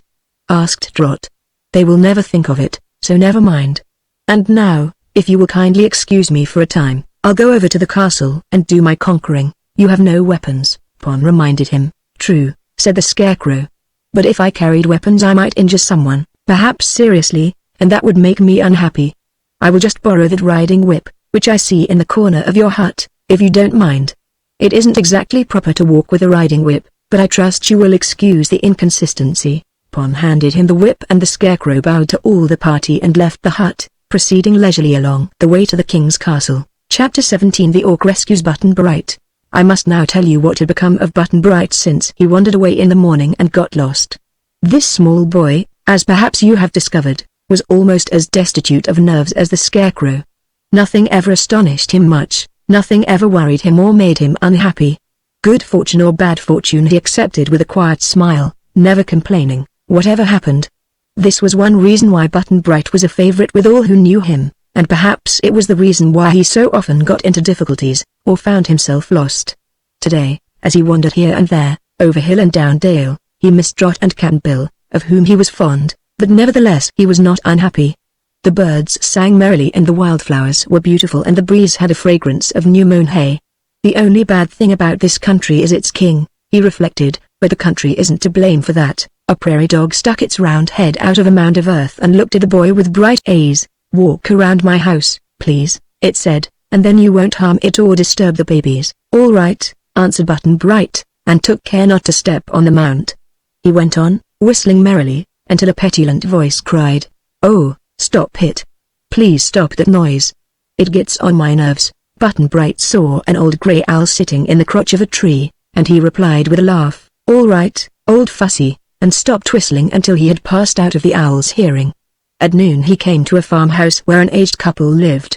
They gave him a good dinner and treated him kindly, but the man was deaf and the woman was dumb, so they could answer no questions to guide him on the way to Pom's house. When he left them he was just as much lost as he had been before. Every grove of trees he saw from a distance he visited, for he remembered that the king's castle was near a grove of trees and Pom's hut was near the king's castle, but always he met with disappointment.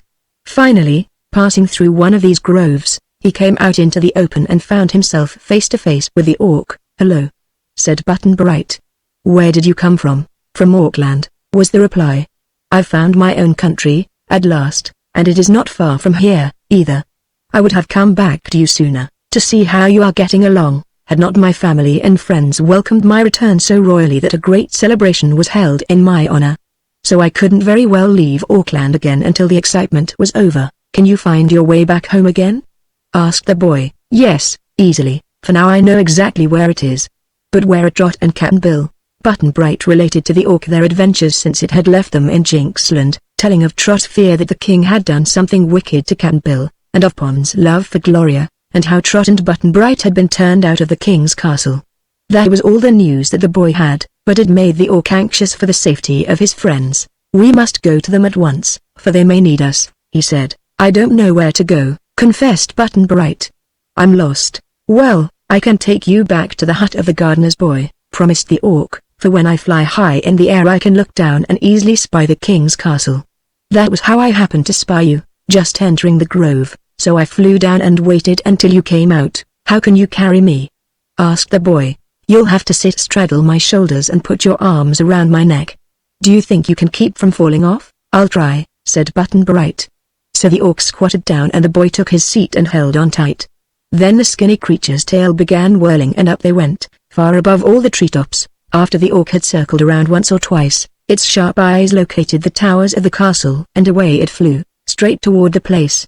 As it hovered in the air, nearby the castle, Button-Bright pointed out Pom's hut, so they landed just before it and Trot came running out to greet them. Gloria was introduced to the orc, who was surprised to find Cap'n Bill transformed into a grasshopper. "How do you like it?"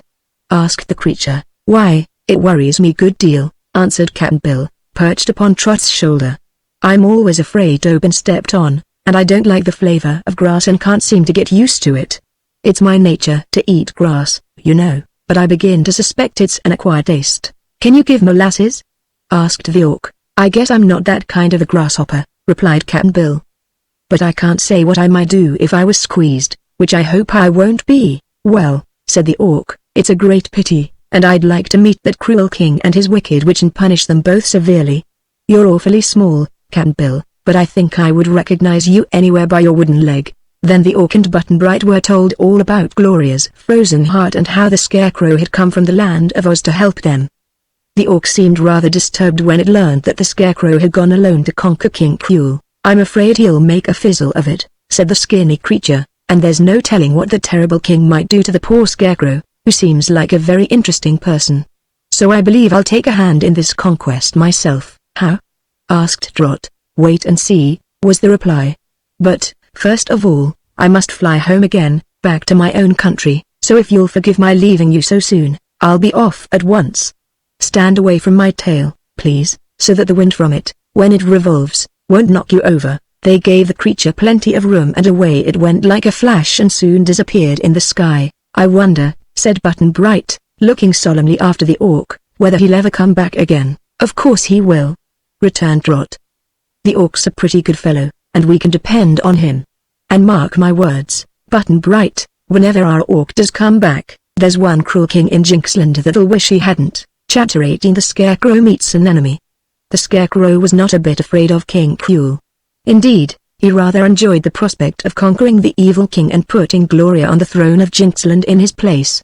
So he advanced boldly to the royal castle and demanded admittance. Seeing that he was a stranger, the soldiers allowed him to enter. He made his way straight to the throne room, where at that time His Majesty was settling the disputes among his subjects. "Who are you?" demanded the king. "I'm the Scarecrow of Oz, and I command you to surrender yourself my prisoner." "Why should I do that?" inquired the king, much astonished at the straw man's audacity. "Because I've decided you are too cruel a king to rule so beautiful a country. You must remember that Jinxland is a part of Oz, and therefore you owe allegiance to Ozma of Oz, whose friend and servant I am." Now, when he heard this, King Cruel was much disturbed in mind, for he knew the Scarecrow spoke the truth. But no one had ever before come to Jinxland from the land of Oz, and the king did not intend to be put out of his throne if he could help it. Therefore he gave a harsh, wicked laugh of derision and said, "I'm busy, now. Stand out of my way, Scarecrow, and I'll talk with you by and by." But the Scarecrow turned to the assembled courtiers and people and called in a loud voice, "I hereby declare, in the name of Ozma of Oz, that this man is no longer ruler of Jinxland. From this moment Princess Gloria is your rightful queen, and I ask all of you to be loyal to her and to obey her commands." The people looked fearfully at the king, whom they all hated in their hearts, but likewise feared. Cruel was now in a terrible rage, and he raised his golden scepter and struck the Scarecrow so heavy a blow that he fell to the floor. But he was up again, in an instant, and with Pon's riding whip he switched the king so hard that the wicked monarch roared with pain as much as with rage, calling on his soldiers to capture the Scarecrow. They tried to do that, and thrust their lances and swords into the straw body, but without doing any damage except to make holes in the Scarecrow's clothes. However, they were many against one, and finally old Googly Goo brought a rope which he wound around the Scarecrow, binding his legs together and his arms to his sides, and after that the fight was over. The king stormed and danced around in a dreadful fury, for he had never been so switched since he was a boy, and perhaps not then. He ordered the Scarecrow thrust into the castle prison, which was no task at all because one man could carry him easily, bound as he was. Even after the prisoner was removed the king could not control his anger. He tried to figure out some way to be revenged upon the straw man, but could think of nothing that could hurt him. At last, when the terrified people and the frightened courtiers had all slunk away, old Googly Goo approached the king with a malicious grin upon his face. "I'll tell you what to do," said he. "Build a big bonfire and burn the Scarecrow up, and that will be the end of him." The king was so delighted with this suggestion that he hugged old Googly Goo in his joy. "Of course," he cried. "The very thing. Why did I not think of it myself?" So he summoned his soldiers and retainers and bade them prepare a great bonfire in an open space in the castle park. Also he sent word to all his people to assemble and witness the destruction of a Scarecrow who had dared to defy his power. Before long a vast throng gathered in the park, and the servants had heaped up enough fuel to make a fire that might be seen for miles away. Even in the daytime, when all was prepared, the king had his throne brought out for him to sit upon and enjoy the spectacle, and then he sent his soldiers to fetch the Scarecrow. Now the one thing in all the world that the straw man really feared was fire. He knew he would burn very easily and that his ashes wouldn't amount to much afterward. It wouldn't hurt him to be destroyed in such a manner, but he realized that many people in the land of Oz, and especially Dorothy and the royal Ozma, would feel sad if they learned that their old friend the Scarecrow was no longer in existence. In spite of this, the straw man was brave and faced his fiery fate like a hero. When they marched him out before the concourse of people he turned to the king with great calmness and said, "This wicked deed will cost you your throne, as well as much suffering, for my friends will avenge my destruction. Your friends are not here, nor will they know what I have done to you, when you are gone and cannot tell them," answered the king in a scornful voice. Then he ordered the Scarecrow bound to a stout stake that he had driven into the ground, and the materials for the fire were heaped all around him. When this had been done, the king's brass band struck up a lively tune and old Googly Goo came forward with a lighted match and set fire to the pile. At once the flames shot up and crept closer and closer toward the Scarecrow. The king and all his people were so intent upon this terrible spectacle that none of them noticed how the sky grew suddenly dark. Perhaps they thought that the loud buzzing sound, like the noise of a dozen moving railway trains, came from the blazing faggots, that the rush of wind was merely a breeze. But suddenly down swept a flock of orcs, 100 of them at the least, and the powerful currents of air caused by their revolving tails sent the bonfires scattering in every direction, so that not one burning brand ever touched the Scarecrow. But that was not the only effect of this sudden tornado. King Cruel was blown out of his throne and went tumbling heels over head until he landed with a bump against the stone wall of his own castle, and before he could rise a big orc sat upon him and held him pressed flat to the ground. Old Googly Goo shot up into the air like a rocket and landed on a tree, where he hung by the middle on a high limb, kicking the air with his feet and clawing the air with his hands, and howling for mercy like the coward he was. The people pressed back until they were jammed close together, while all the soldiers were knocked over and sent sprawling to the earth. The excitement was great for a few minutes, and every frightened inhabitant of Jinxland looked with awe and amazement at the great orcs whose descent had served to rescue the Scarecrow and conquer King Cruel at one and the same time. The orc, who was the leader of the band, soon had the Scarecrow free of his bonds. Then he said, "Well, we were just in time to save you, which is better than being a minute too late. You are now the master here, and we are determined to see your orders obeyed." With this the orc picked up Cruel's golden crown, which had fallen off his head, and placed it upon the head of the Scarecrow, who in his awkward way then shuffled over to the throne and sat down in it. Seeing this, a rousing cheer broke from the crowd of people, who tossed their hats and waved their handkerchiefs and hailed the Scarecrow as their king. The soldiers joined the people in the cheering, for now they fully realized that their hated master was conquered and it would be wise to show their goodwill to the conqueror. Some of them bound Cruel with ropes and dragged him forward, dumping his body on the ground before the Scarecrow's throne. Googly Goo struggled until he finally slid off the limb of the tree and came tumbling to the ground. He then tried to sneak away and escape, but the soldiers seized and bound him beside Cruel.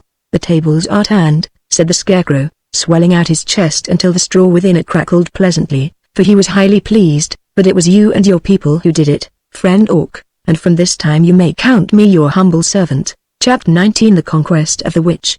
Now as soon as the conquest of King Cruel had taken place, one of the orcs had been dispatched to Pon's house with the joyful news. At once Gloria and Pon and Trot and Button Bright hastened toward the castle. They were somewhat surprised by the sight that met their eyes, for there was the Scarecrow, crowned king, and all the people kneeling humbly before him. So they likewise bowed low to the new ruler and then stood beside the throne. Cap'n Bill, as the grey grasshopper, was still perched upon Trot's shoulder, but now he hopped to the shoulder of the Scarecrow and whispered into the painted ear. "I thought Gloria was to be Queen of Jinxland." The Scarecrow shook his head. "Not yet," he answered. "No queen with a frozen heart is fit to rule any country." Then he turned to his new friend, the Orc, who was strutting about, very proud of what he had done, and said, "Do you suppose you, or your followers, could find old Blinky the Witch? Where is she?"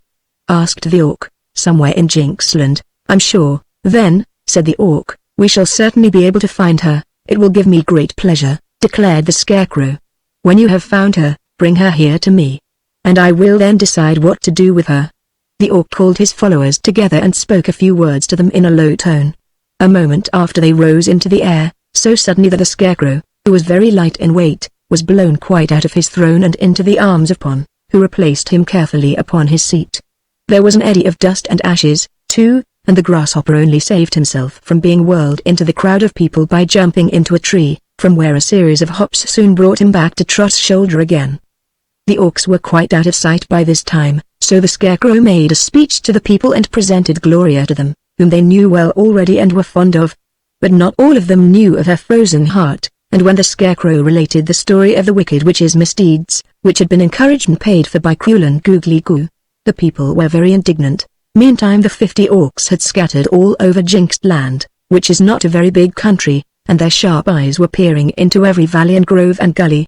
Finally one of them spied a pair of heels sticking out from underneath some bushes, and with a shrill whistle to warn his comrades that the witch was found, the orc flew down and dragged old Blinky from her hiding place. Then 2 or 3 of the orcs seized the clothing of the wicked woman in their strong claws and, lifting her high in the air, where she struggled and screamed to no avail, they flew with her straight to the royal castle and set her down before the throne of the Scarecrow. "Good!" exclaimed the straw man, nodding his stuffed head with satisfaction. "Now we can proceed to business. Mistress Witch, I am obliged to request, gently but firmly, that you undo all the wrongs you have done by means of your witchcraft." "Pa!" cried old Blinky in a scornful voice. "I defy you all. By my magic powers I can turn you all into pigs, rooting in the mud, and I'll do it if you are not careful." "I think you are mistaken about that," said the Scarecrow, and rising from his throne he walked with wobbling steps to the side of the Wicked Witch. "Before I left the land of Oz, Glinda the Royal Sorceress gave me a box, which I was not to open except in an emergency. But I feel pretty sure that this occasion is an emergency, don't you, Trot?" he asked, turning toward the little girl. "Why, we've got to do something," replied Trot seriously.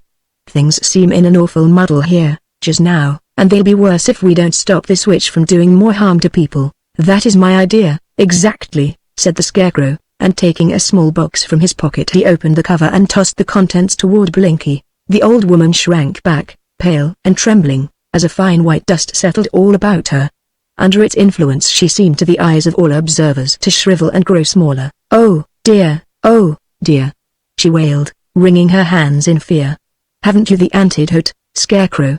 "Didn't the great sorceress give you another box?" "She did," answered the Scarecrow. "Then give it me, quick," pleaded the witch. "Give it me, and I'll do anything you ask me to." "You will do what I ask first," declared the Scarecrow, firmly. The witch was shriveling and growing smaller every moment. "Be quick, then," she cried. "Tell me what I must do and let me do it, or it will be too late. You may Trot's friend, Cap'n Bill, a grasshopper. I command you to give him back his proper form again," said the Scarecrow. "Where is he? Where's the grasshopper? Quick, quick!" she screamed. Cap'n Bill, who had been deeply interested in this conversation, gave a great leap from Trot's shoulder and landed on that of the Scarecrow. Blinky saw him alight and at once began to make magic passes and to mumble magic incantations. She was in a desperate hurry, knowing that she had no time to waste, and the grasshopper was so suddenly transformed into the old sailorman, Cap'n Bill, that he had no opportunity to jump off the Scarecrow's shoulder, so his great weight bore the stuffed Scarecrow to the ground. No harm was done, however, and the straw man got up and brushed the dust from his clothes while Trot delightedly embraced Cap'n Bill. "The other box. Quick! Give me the other box," begged Blinky, who had now shrunk to half her former size. "Not yet," said the Scarecrow. "You must first melt Princess Gloria's frozen heart." "I can't, it's an awful job to do that." "I can't," asserted the witch, in an agony of fear, for still she was growing smaller. "You must," declared the Scarecrow, firmly. The witch cast a shrewd look at him and saw that he meant it, so she began dancing around Gloria in a frantic manner. The princess looked coldly on, as if not at all interested in the proceedings, while Blinky tore a handful of hair from her own head and ripped a strip of cloth from the bottom of her gown. Then the witch sank upon her knees, took a purple powder from her black bag and sprinkled it over the hair and cloth. "I hate to do it, I hate to do it," she wailed, "for there is no more of this magic compound in all the world. But I must sacrifice it to save my own life. A match. Give me a match, quick." And panting from lack of breath she gazed imploringly from one to another. Cap'n Bill was the only one who had a match, but he lost no time in handing it to Blinky, who quickly set fire to the hair and the cloth and the purple powder. At once a purple cloud enveloped Gloria, and this gradually turned to a rosy pink color, brilliant and quite transparent. Through the rosy cloud they could all see the beautiful princess, standing proud and erect. Then her heart became visible, at first frosted with ice but slowly growing brighter and warmer until all the frost had disappeared and it was beating as softly and regularly as any other heart. And now the cloud dispersed and disclosed Gloria, her face suffused with joy, smiling tenderly upon the friends who were grouped about her. Pawpon stepped forward, timidly, fearing a repulse, but with pleading eyes and arms fondly outstretched toward his former sweetheart, and the princess saw him and her sweet face lighted with a radiant smile. Without an instant's hesitation she threw herself into Pon's arms, and this reunion of two loving hearts was so affecting that the people turned away and lowered their eyes so as not to mar the sacred joy of the faithful lovers. But Blinky's small voice was shouting to the Scarecrow for help. "The antidote!" she screamed. "Give me the other box, quick!" The Scarecrow looked at the witch with his quaint, painted eyes and saw that she was now no taller than his knee. So he took from his pocket the second box and scattered its contents on Blinky. She ceased to grow any smaller, but she could never regain her former size, and this the wicked old woman well knew. She did not know, however, that the second powder had destroyed all her power to work magic, and seeking to be revenged upon the Scarecrow and his friends she at once began to mumble a charm so terrible in its effect that it would have destroyed half the population of Jinxland, had it worked. But it did not work at all, to the amazement of old Blinky. and by this time the Scarecrow noticed what the little witch was trying to do, and said to her, "Go home, Blinky, and behave yourself. You are no longer a witch, but an ordinary old woman, and since you are powerless to do more evil, I advise you to try to do some good in the world. Believe me, it is more fun to accomplish a good act than an evil one, as you will discover when once you have tried it." But Blinky was at that moment filled with grief and chagrin at losing her magic powers. She started away toward her home, sobbing and bewailing her fate, and not one who saw her go was at all sorry for her. Chapter 20 Queen Gloria. Next morning the Scarecrow called upon all the courtiers and the people to assemble in the throne room of the castle, where there was room enough for all that were able to attend. They found the straw man seated upon the velvet cushions of the throne, with the king's glittering crown still upon his stuffed head. On one side of the throne, in a lower chair, sat Gloria, looking radiantly beautiful and fresh as a new-blown rose. On the other side sat Pon, the gardener's boy, still dressed in his old smock frock and looking sad and solemn, for Pon could not make himself believe that so splendid a princess would condescend to love him when she had come to her own and was seated upon a throne. Trot and Cap'n Bill sat at the feet of the Scarecrow and were much interested in the proceedings.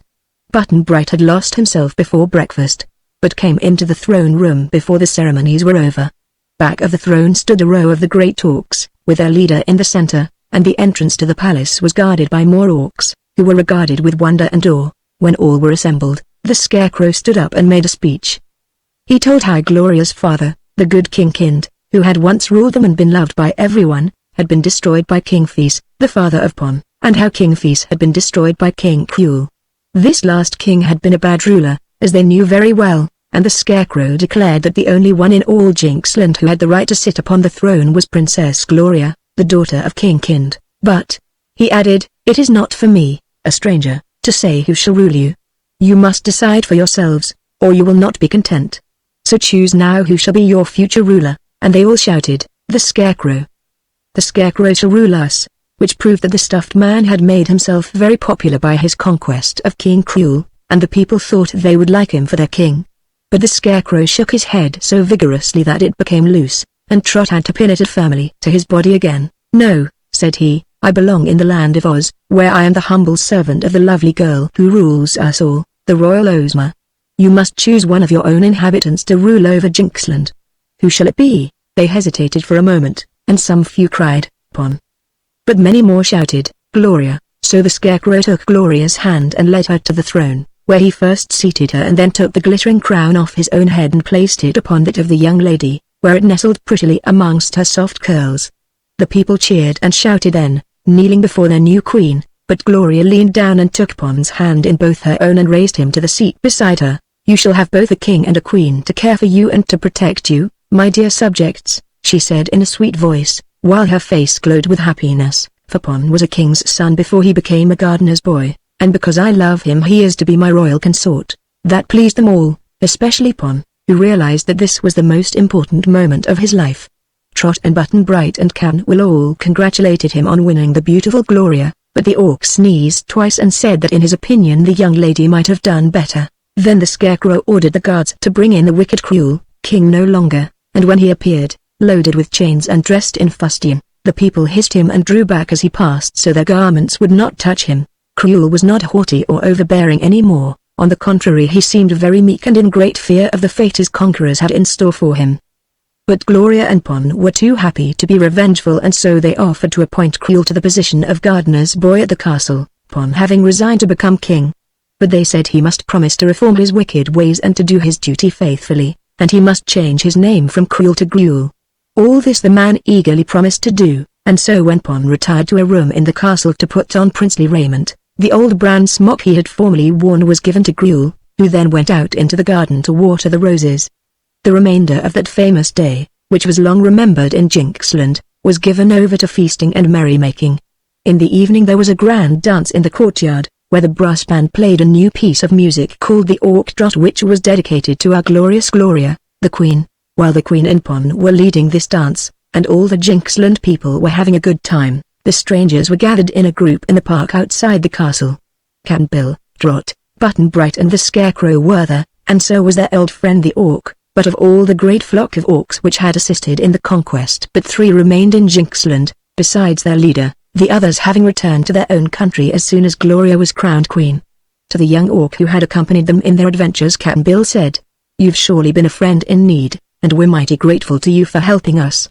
I might have been a grasshopper yet if it hadn't been for you, and I might remark that being a grasshopper isn't much fun, if it hadn't been for you, friend orc," said the Scarecrow. "I fear I could not have conquered King Cruel." "No," agreed Trot, "you'd have been just a heap of ashes by this time, and I might have been lost yet," added Button Bright. "Much obliged, Mr. Orc." "Oh, that's all right," replied the orc. "Friends must stand together, you know, or they wouldn't be friends. But now I must leave you and be off to my own country, where there's going to be a surprise party on my uncle, and I've promised to attend it." "Dear me," said the Scarecrow, regretfully. "That is very unfortunate." "Why so?" asked the orc. "I hoped you would consent to carry us over those mountains, into the land of Oz. My mission here is now finished and I want to get back to the Emerald City." "How did you cross the mountains before?" inquired the orc. "I scaled the cliffs by means of a rope, and crossed the Great Gulf on a strand of spider web.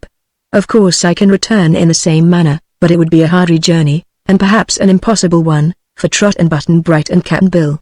So I thought that if you had the time you and your people would carry us over the mountains and land us all safely on the other side, in the land of Oz." The orc thoughtfully considered the matter for a while. Then he said, "I mustn't break my promise to be present at the surprise party, but, tell me, could you go to Oz tonight?" "What, now?" exclaimed Trot. "It is a fine moonlight night," said the orc, "and I've found in my experience that there's no time so good as right away.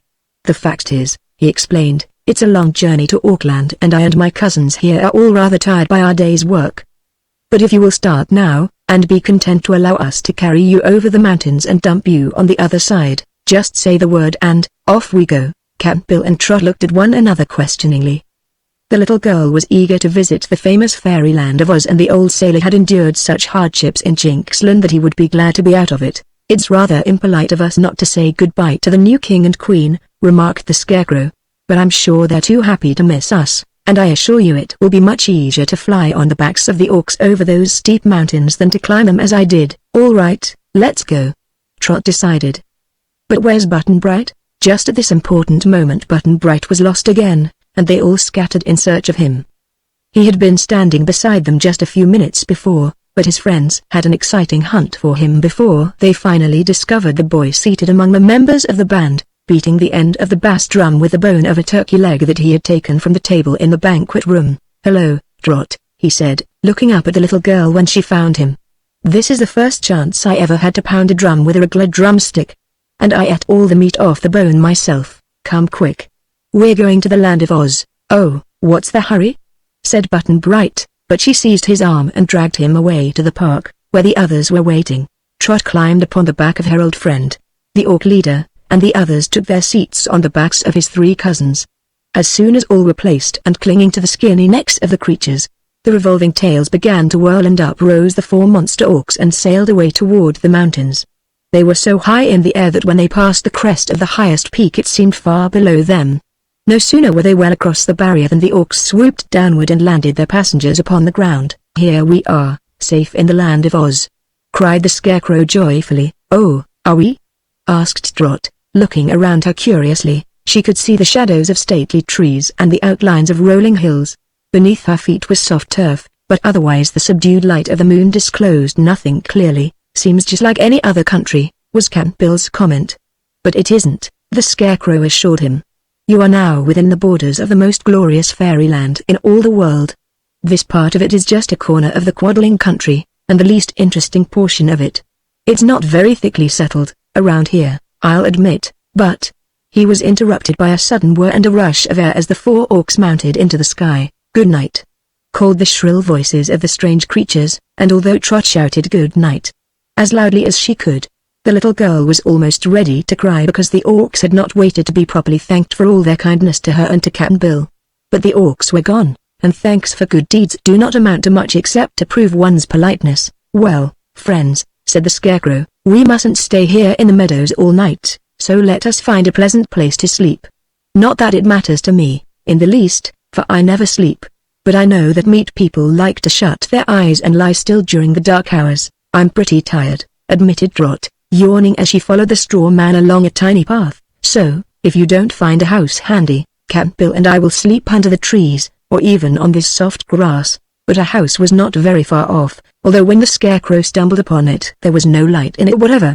Cap'n Bill knocked on the door several times, and there being no response the Scarecrow boldly lifted the latch and walked in, followed by the others. And no sooner had they entered than a soft light filled the room. Trot couldn't tell where it came from, for no lamp of any sort was visible, but she did not waste much time on this problem, because directly in the center of the room stood a table set for three, with lots of good food on it and several of the dishes smoking hot. The little girl and Button-Bright both uttered exclamations of pleasure, but they looked in vain for any cook stove or fireplace, or for any person who might have prepared for them this delicious feast. "It's fairyland," muttered the boy, tossing his cap in a corner and seating himself at the table. "This supper smells most as good as that turkey leg I had in Jinxland.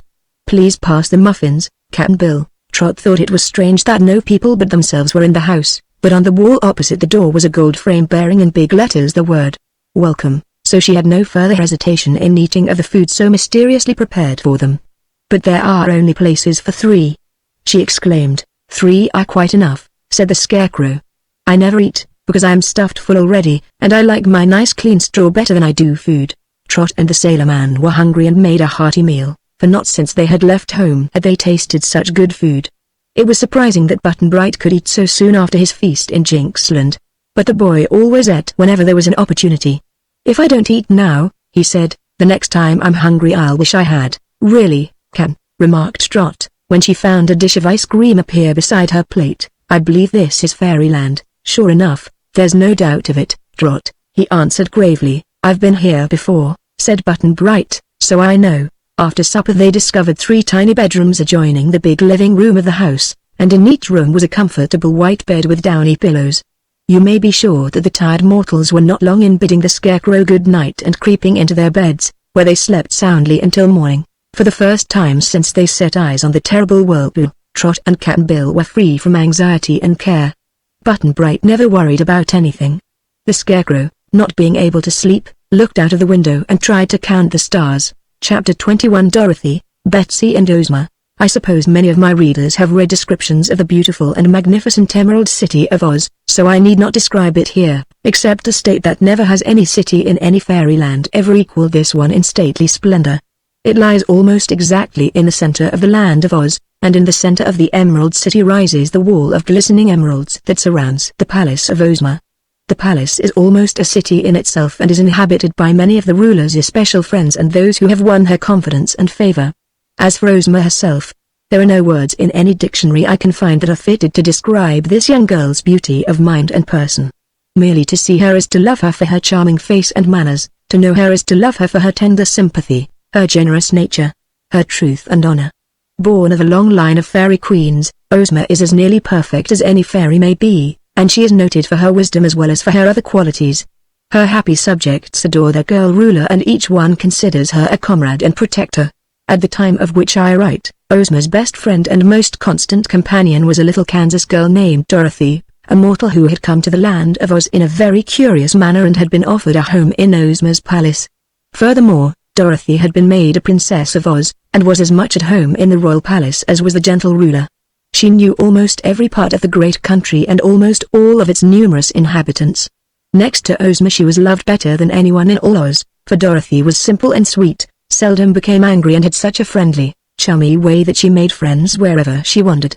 It was she who first brought the Scarecrow and the Tin Woodman and the Cowardly Lion to the Emerald City. Dorothy had also introduced to Ozma the Shaggy Man and the Hungry Tiger, as well as Billina the Yellow Hen, Eureka the Pink Kitten, and many other delightful characters and creatures. Coming as she did from our world, Dorothy was much like many other girls we know, so there were times when she was not so wise as she might have been, and other times when she was obstinate and got herself into trouble. But life in a fairyland had taught the little girl to accept all sorts of surprising things as matters of course, for while Dorothy was no fairy, but just as mortal as we are, she had seen more wonders than most mortals ever do. Another little girl from our outside world also lived in Ozma's palace. This was Betsy Bobbin, whose strange adventures had brought her to the Emerald City, where Ozma had cordially welcomed her. Betsy was a shy little thing and could never get used to the marvels that surrounded her, but she and Dorothy were firm friends and thought themselves very fortunate in being together in this delightful country. One day Dorothy and Betsy were visiting Ozma in the girl ruler's private apartment. and among the things that especially interested them was Ozma's magic picture, set in a handsome frame and hung upon the wall of the room. This picture was a magic one because it constantly changed its scenes and showed events and adventures happening in all parts of the world. Thus it was really a moving picture of life, and if the one who stood before it wished to know what any absent person was doing, the picture instantly showed that person, with his or her surroundings. The two girls were not wishing to see anyone in particular, on this occasion, but merely enjoyed watching the shifting scenes, some of which were exceedingly curious and remarkable. Suddenly Dorothy exclaimed, "Why, there's Button-Bright!" And this drew Ozma also to look at the picture, for she and Dorothy knew the boy well. "Who is Button-Bright?" asked Betsy, who had never met him. "Why, he's the little boy who is just getting off the back of that strange flying creature," exclaimed Dorothy. Then she turned to Ozma and asked, "What is that thing, Ozma? A bird? I've never seen anything much like it before." "It is an auk," answered Ozma, for they were watching the scene where the auk and the three big birds were first landing their passengers in Jinxland after the long flight across the desert.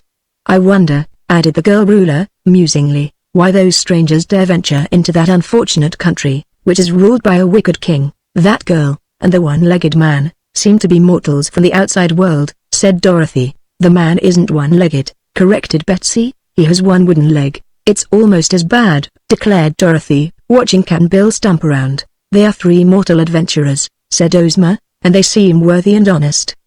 But I fear they will be treated badly in Jinxland, and if they meet with any misfortune there it will reflect upon me, for Jinxland is a part of my dominions. Can't we help them in any way?" inquired Dorothy. "That seems like a nice little girl.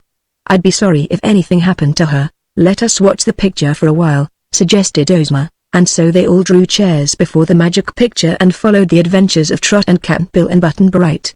Presently the scene shifted and showed their friend the Scarecrow crossing the mountains into Jinxland, and that somewhat relieved Ozma's anxiety, for she knew at once that Glinda the Good had sent the Scarecrow to protect the strangers. The adventures in Jinxland proved very interesting to the three girls in Ozma's palace, who during the succeeding days spent much of their time in watching the picture. It was like a story to them. "That girl's a Riddler-Trump," exclaimed Dorothy, referring to Trot, and Ozma answered, "She's a dear little thing, and I'm sure nothing very bad will happen to her. The old sailor is a fine character, too, for he has never once grumbled over being a grasshopper, as so many would have done." When the Scarecrow was so nearly burned up the girls all shivered a little, and they clapped their hands in joy when the flock of orcs came and saved him. So it was that when all the exciting adventures in Jinxland were over and the four orcs had begun their flight across the mountains to carry the mortals into the land of Oz, Ozma called the wizard to her and asked him to prepare a place for the strangers to sleep. The famous Wizard of Oz was a quaint little man who inhabited the royal palace and attended to all the magical things that Ozma wanted done. He was not as powerful as Glinda, to be sure, but he could do a great many wonderful things. He proved this by placing a house in the uninhabited part of the Quadling country where the orcs landed Cap'n Bill and Trot and Button-Bright, and fitting it with all the comforts I have described in the last chapter. Next morning Dorothy said to Ozma, "Oughtn't we to go meet the strangers, so we can show them the way to the Emerald City? I'm sure that little girl will feel shy in this beautiful land, and I know if 'twas me I'd like somebody to give me a welcome." Ozma smiled at her little friend and answered, "You and Betsy may go to meet them, if you wish, but I cannot leave my palace just now, as I am to have a conference with Jack Pumpkinhead and Professor Wogglebug on important matters. You may take the Sawhorse and the Red Wagon, and if you start soon you will be able to meet the Scarecrow and the strangers at Glinda's palace." "Oh, thank you," cried Dorothy, and went away to tell Betsy and to make preparations for the journey. Chapter 22 The Waterfall. Glinda's castle was a long way from the mountains, but the Scarecrow began the journey cheerfully, since time was of no great importance in the land of Oz and he had recently made the trip and knew the way. It never mattered much to Button-Bright where he was or what he was doing. The boy was content in being alive and having good companions to share his wanderings. As for Trot and Cap'n Bill, they now found themselves so comfortable and free from danger, in this fine fairyland, and they were so awed and amazed by the adventures they were encountering, that the journey to Glinda's castle was more like a pleasure trip than a hardship. So many wonderful things were there to see. Button-Bright had been in Oz before, but never in this part of it, so the Scarecrow was the only one who knew the paths and could lead them. They had eaten a hearty breakfast, which they found already prepared for them and awaiting them on the table when they arose from their refreshing sleep, so they left the magic house in a contented mood and with hearts lighter and more happy than they had known for many a day. As they marched along through the fields, The sun shone brightly and the breeze was laden with delicious fragrance, for it carried with it the breath of millions of wildflowers. At noon, when they stopped to rest by the bank of a pretty river, Trot said with a long-drawn breath that was much like a sigh, "I wish we'd brought with us some of the food that was left from our breakfast, for I'm getting hungry again." Scarcely had she spoken when a table rose up before them, as if from the ground itself, and it was loaded with fruits and nuts and cakes and many other good things to eat. The little girl's eyes opened wide at this display of magic, and Cap'n Bill was not sure that the things were actually there and fit to eat until he had taken them in his hand and tasted them. But the Scarecrow said with a laugh, "Someone is looking after your welfare, that is certain, and from the looks of this table I suspect my friend the wizard has taken us in his charge. I've known him to do things like this before, and if we are in the wizard's care you need not worry about your future." "Who is worrying?" inquired Button-Bright, already at the table and busily eating.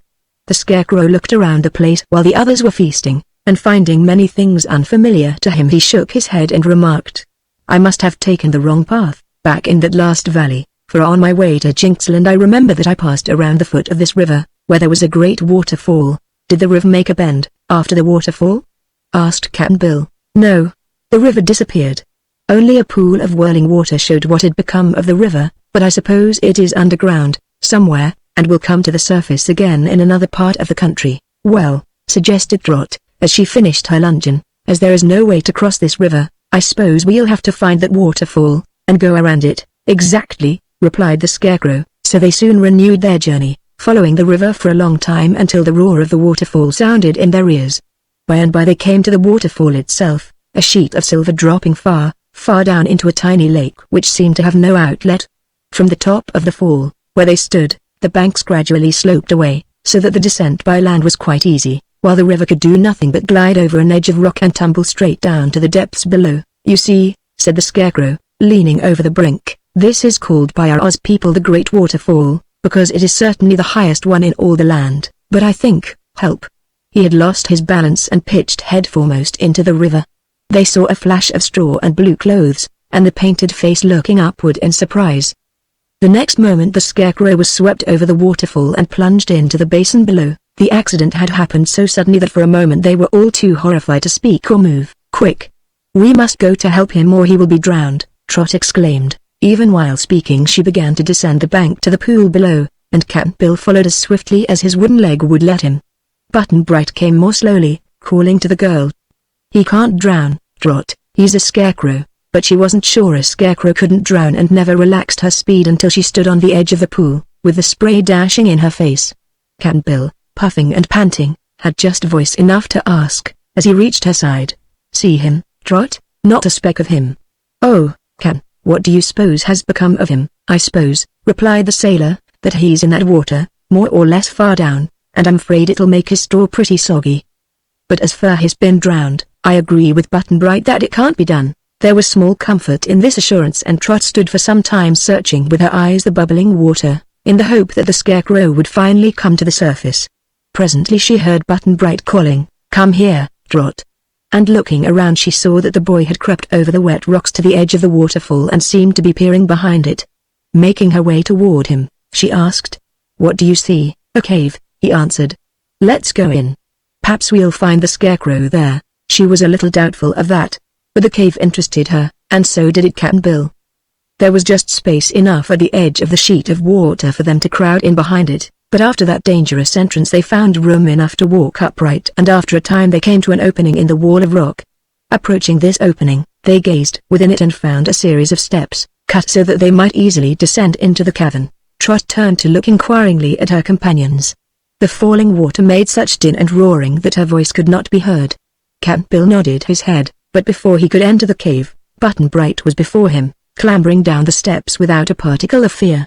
So the others followed the boy. The first steps were wet with spray, and slippery, but the remainder were quite dry.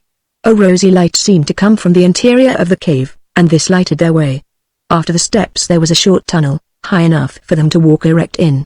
And then they reached the cave itself and paused in wonder and admiration. They stood on the edge of a vast cavern, the walls and domed roof of which were lined with countless rubies, exquisitely cut and flashing sparkling rays from one to another. This caused a radiant light that permitted the entire cavern to be distinctly seen, and the effect was so marvelous that Trot drew in her breath with a sort of a gasp. and stood quite still in wonder. But the walls and roof of the cavern were merely a setting for a more wonderful scene. In the center was a bubbling cauldron of water, for here the river rose again, splashing and dashing till its spray rose high in the air, where it took the ruby color of the jewels and seemed like a seething mass of flame. And while they gazed into the tumbling, tossing water, the body of the Scarecrow suddenly rose in the center, struggling and kicking, and the next instant wholly disappeared from view. "My, but he's wet!"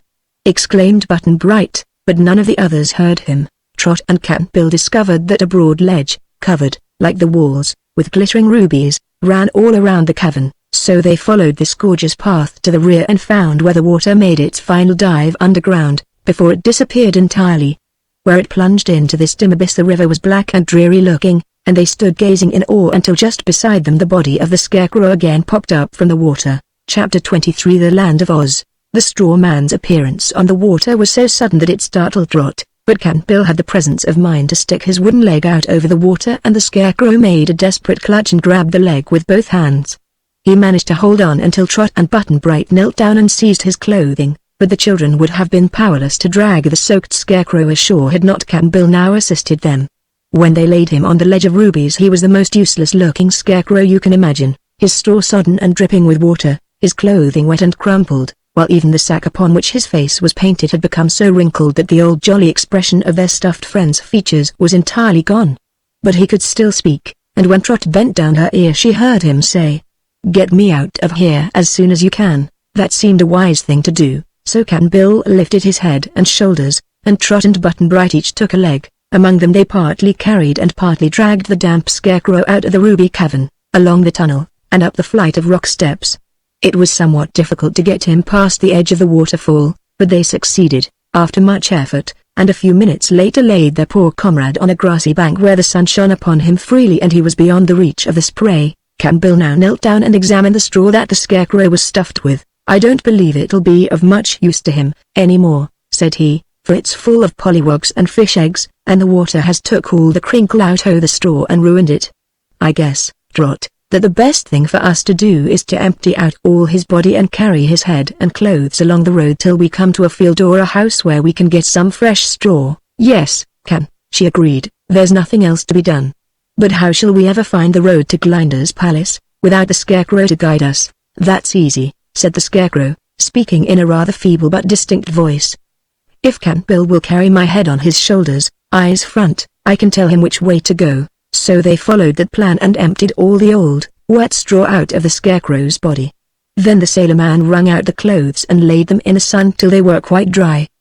Trot took charge of the head and pressed the wrinkles out of the face as it dried, so that after a while the Scarecrow's expression became natural again, and as jolly as before. This work consumed some time, but when it was completed they again started upon their journey, Button-Bright carrying the boots and hat, Trot the bundle of clothes, and Cap'n Bill the head. The Scarecrow, having regained his composure and being now in a good humor, despite his recent mishaps, beguiled their way with stories of the Land of Oz. It was not until the next morning, however, that they found straw with which to restuff the Scarecrow. That evening they came to the same little house they had slept in before, only now it was magically transferred to a new place. The same bountiful supper as before was found smoking hot upon the table and the same cozy beds were ready for them to sleep in. They rose early and after breakfast went out of doors, and there, lying just beside the house, was a heap of clean, crisp straw. Ozma had noticed the Scarecrow's accident in her magic picture and had notified the wizard to provide the straw, for she knew the adventurers were not likely to find straw in the country through which they were now traveling. They lost no time in stuffing the Scarecrow anew, and he was greatly delighted at being able to walk around again and to assume the leadership of the little party. "Really," said Trot, "I think you're better than you were before, for you are fresh and sweet all through and rustle beautifully when you move." "Thank you, my dear," he replied gratefully. "I always feel like a new man when I'm freshly stuffed. No one likes to get musty, you know, and even good straw may be spoiled by age." "It was water that spoiled you, the last time," remarked Button-Bright, "which proves that too much bathing is as bad as too little. But, after all, Scarecrow, water is not as dangerous for you as fire. All things are good in moderation," declared the Scarecrow. "But now, let us hurry on, or we shall not reach Glinda's palace by nightfall." Chapter 24 The Royal Reception. At about 4 o'clock of that same day the red wagon drew up at the entrance to Glinda's palace and Dorothy and Betsy jumped out. Ozma's red wagon was almost a chariot, being inlaid with rubies and pearls, and it was drawn by Ozma's favorite steed, the wooden sawhorse. "Shall I unharness you?" asked Dorothy, "so you can come in and visit?" "No," replied the sawhorse. "I'll just stand here and think." "Take your time. Thinking doesn't seem to bore me at all." "What will you think of?" inquired Betsy. "Of the acorn that grew the tree from which I was made." So they left the wooden animal and went in to see Glinda, who welcomed the little girls in her most cordial manner. "I knew you were on your way," said the good sorceress when they were seated in her library, "for I learned from my record book that you intended to meet Trot and Button Bright on their arrival here." "Is the strange little girl named Trot?" asked Dorothy. "Yes, and her companion, the old sailor, is named Cap'n Bill.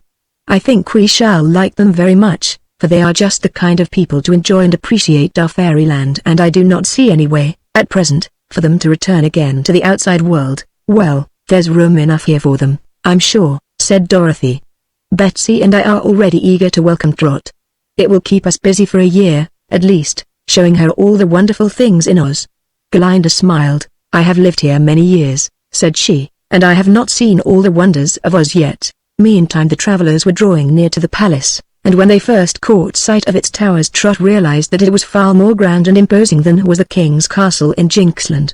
The nearer they came, the more beautiful the palace appeared, and when finally the Scarecrow led them up the great marble steps, even Button Bright was filled with awe. "I don't see any soldiers to guard the place," said the little girl. "There is no need to guard Glinda's palace," replied the Scarecrow. "We have no wicked people in Oz, that we know of, and even if there were any, Glinda's magic would be powerful enough to protect her." Button Bright was now standing on the top steps of the entrance, and he suddenly exclaimed, "Why, there's the sawhorse and the red wagon! Hip, hooray!" And next moment he was rushing down to throw his arms around the neck of the wooden horse, which good-naturedly permitted this familiarity when it recognized in the boy an old friend. Button Bright's shout had been heard inside the palace, so now Dorothy and Betsy came running out to embrace their beloved friend, the Scarecrow, and to welcome Trot and Cap'n Bill to the land of Oz. "We've been watching you for a long time, in Ozma's magic picture," said Dorothy, "and Ozma has sent us to invite you to her own palace in the Emerald City. I don't know if you realize how lucky you are to get that invitation, but you'll understand it better after you've seen the Royal Palace and the Emerald City." Glinda now appeared in person to lead all the party into her azure reception room. Trot was a little afraid of the stately sorceress, but gained courage by holding fast to the hands of Betsy and Dorothy. Cap'n Bill had no one to help him feel at ease, so the old sailor sat stiffly on the edge of his chair and said, "Yes, ma'am," or "No, ma'am," when he was spoken to, and was greatly embarrassed by so much splendor. The Scarecrow had lived so much in palaces that he felt quite at home, and he chatted to Glinda and the Oz girls in a merry, light-hearted way. He told all about his adventures in Jinxland, and at the Great Waterfall, and on the journey hither, most of which his hearers knew already, and then he asked Dorothy and Betsy what had happened in the Emerald City since he had left there. They all passed the evening and the night at Glinda's palace, and the sorceress was so gracious to Cap'n Bill that the old man by degrees regained his self-possession and began to enjoy himself. Trot had already come to the conclusion that in Dorothy and Betsy she had found two delightful comrades, and Button Bright was just as much at home here as he had been in the fields of Jinxland or when he was buried in the popcorn snow of the land of Mo. The next morning they arose bright and early and after breakfast bade goodbye to the kind sorceress, whom Trot and Cap'n Bill thanked earnestly for sending the Scarecrow to Jinxland to rescue them. Then they all climbed into the red wagon. There was room for all on the broad seats, and when all had taken their places, Dorothy, Trot and Betsy on the rear seat and Cap'n Bill, Button Bright and the Scarecrow in front, they called Jidap. To the sawhorse and the wooden steed moved briskly away, pulling the red wagon with ease. It was now that the strangers began to perceive the real beauties of the land of Oz, for they were passing through a more thickly settled part of the country and the population grew more dense as they drew nearer to the Emerald City. Everyone they met had a cheery word or a smile for the Scarecrow, Dorothy and Betsy Bobbin, and some of them remembered Button Bright and welcomed him back to their country. It was a happy party, indeed, that journeyed in the red wagon to the Emerald City, and Trot already began to hope that Ozma would permit her and Cap'n Bill to live always in the land of Oz. When they reached the great city they were more amazed than ever, both by the concourse of people in their quaint and picturesque costumes, and by the splendor of the city itself. But the magnificence of the royal palace quite took their breath away, until Ozma received them in her own pretty apartment, and by her charming manners and assuring smiles made them feel they were no longer strangers. Trot was given a lovely little room next to that of Dorothy, while Cap'n Bill had the coziest sort of a room next to Trot's and overlooking the gardens. And that evening Ozma gave a grand banquet and reception in honor of the new arrivals. While Trot had read of many of the people she then met, Cap'n Bill was less familiar with them, and many of the unusual characters introduced to him that evening caused the old sailor to open his eyes wide in astonishment. He had thought the live Scarecrow about as curious as anyone could be, but now he met the Tin Woodman, who was all made of tin, even to his heart, and carried a gleaming axe over his shoulder wherever he went. Then there was Jack Pumpkinhead, whose head was a real pumpkin with the face carved upon it, and Professor Wibblebug, who had the shape of an enormous bug but was dressed in neat-fitting garments. The professor was an interesting talker and had very polite manners, but his face was so comical that it made Cap'n Bill smile to look at it.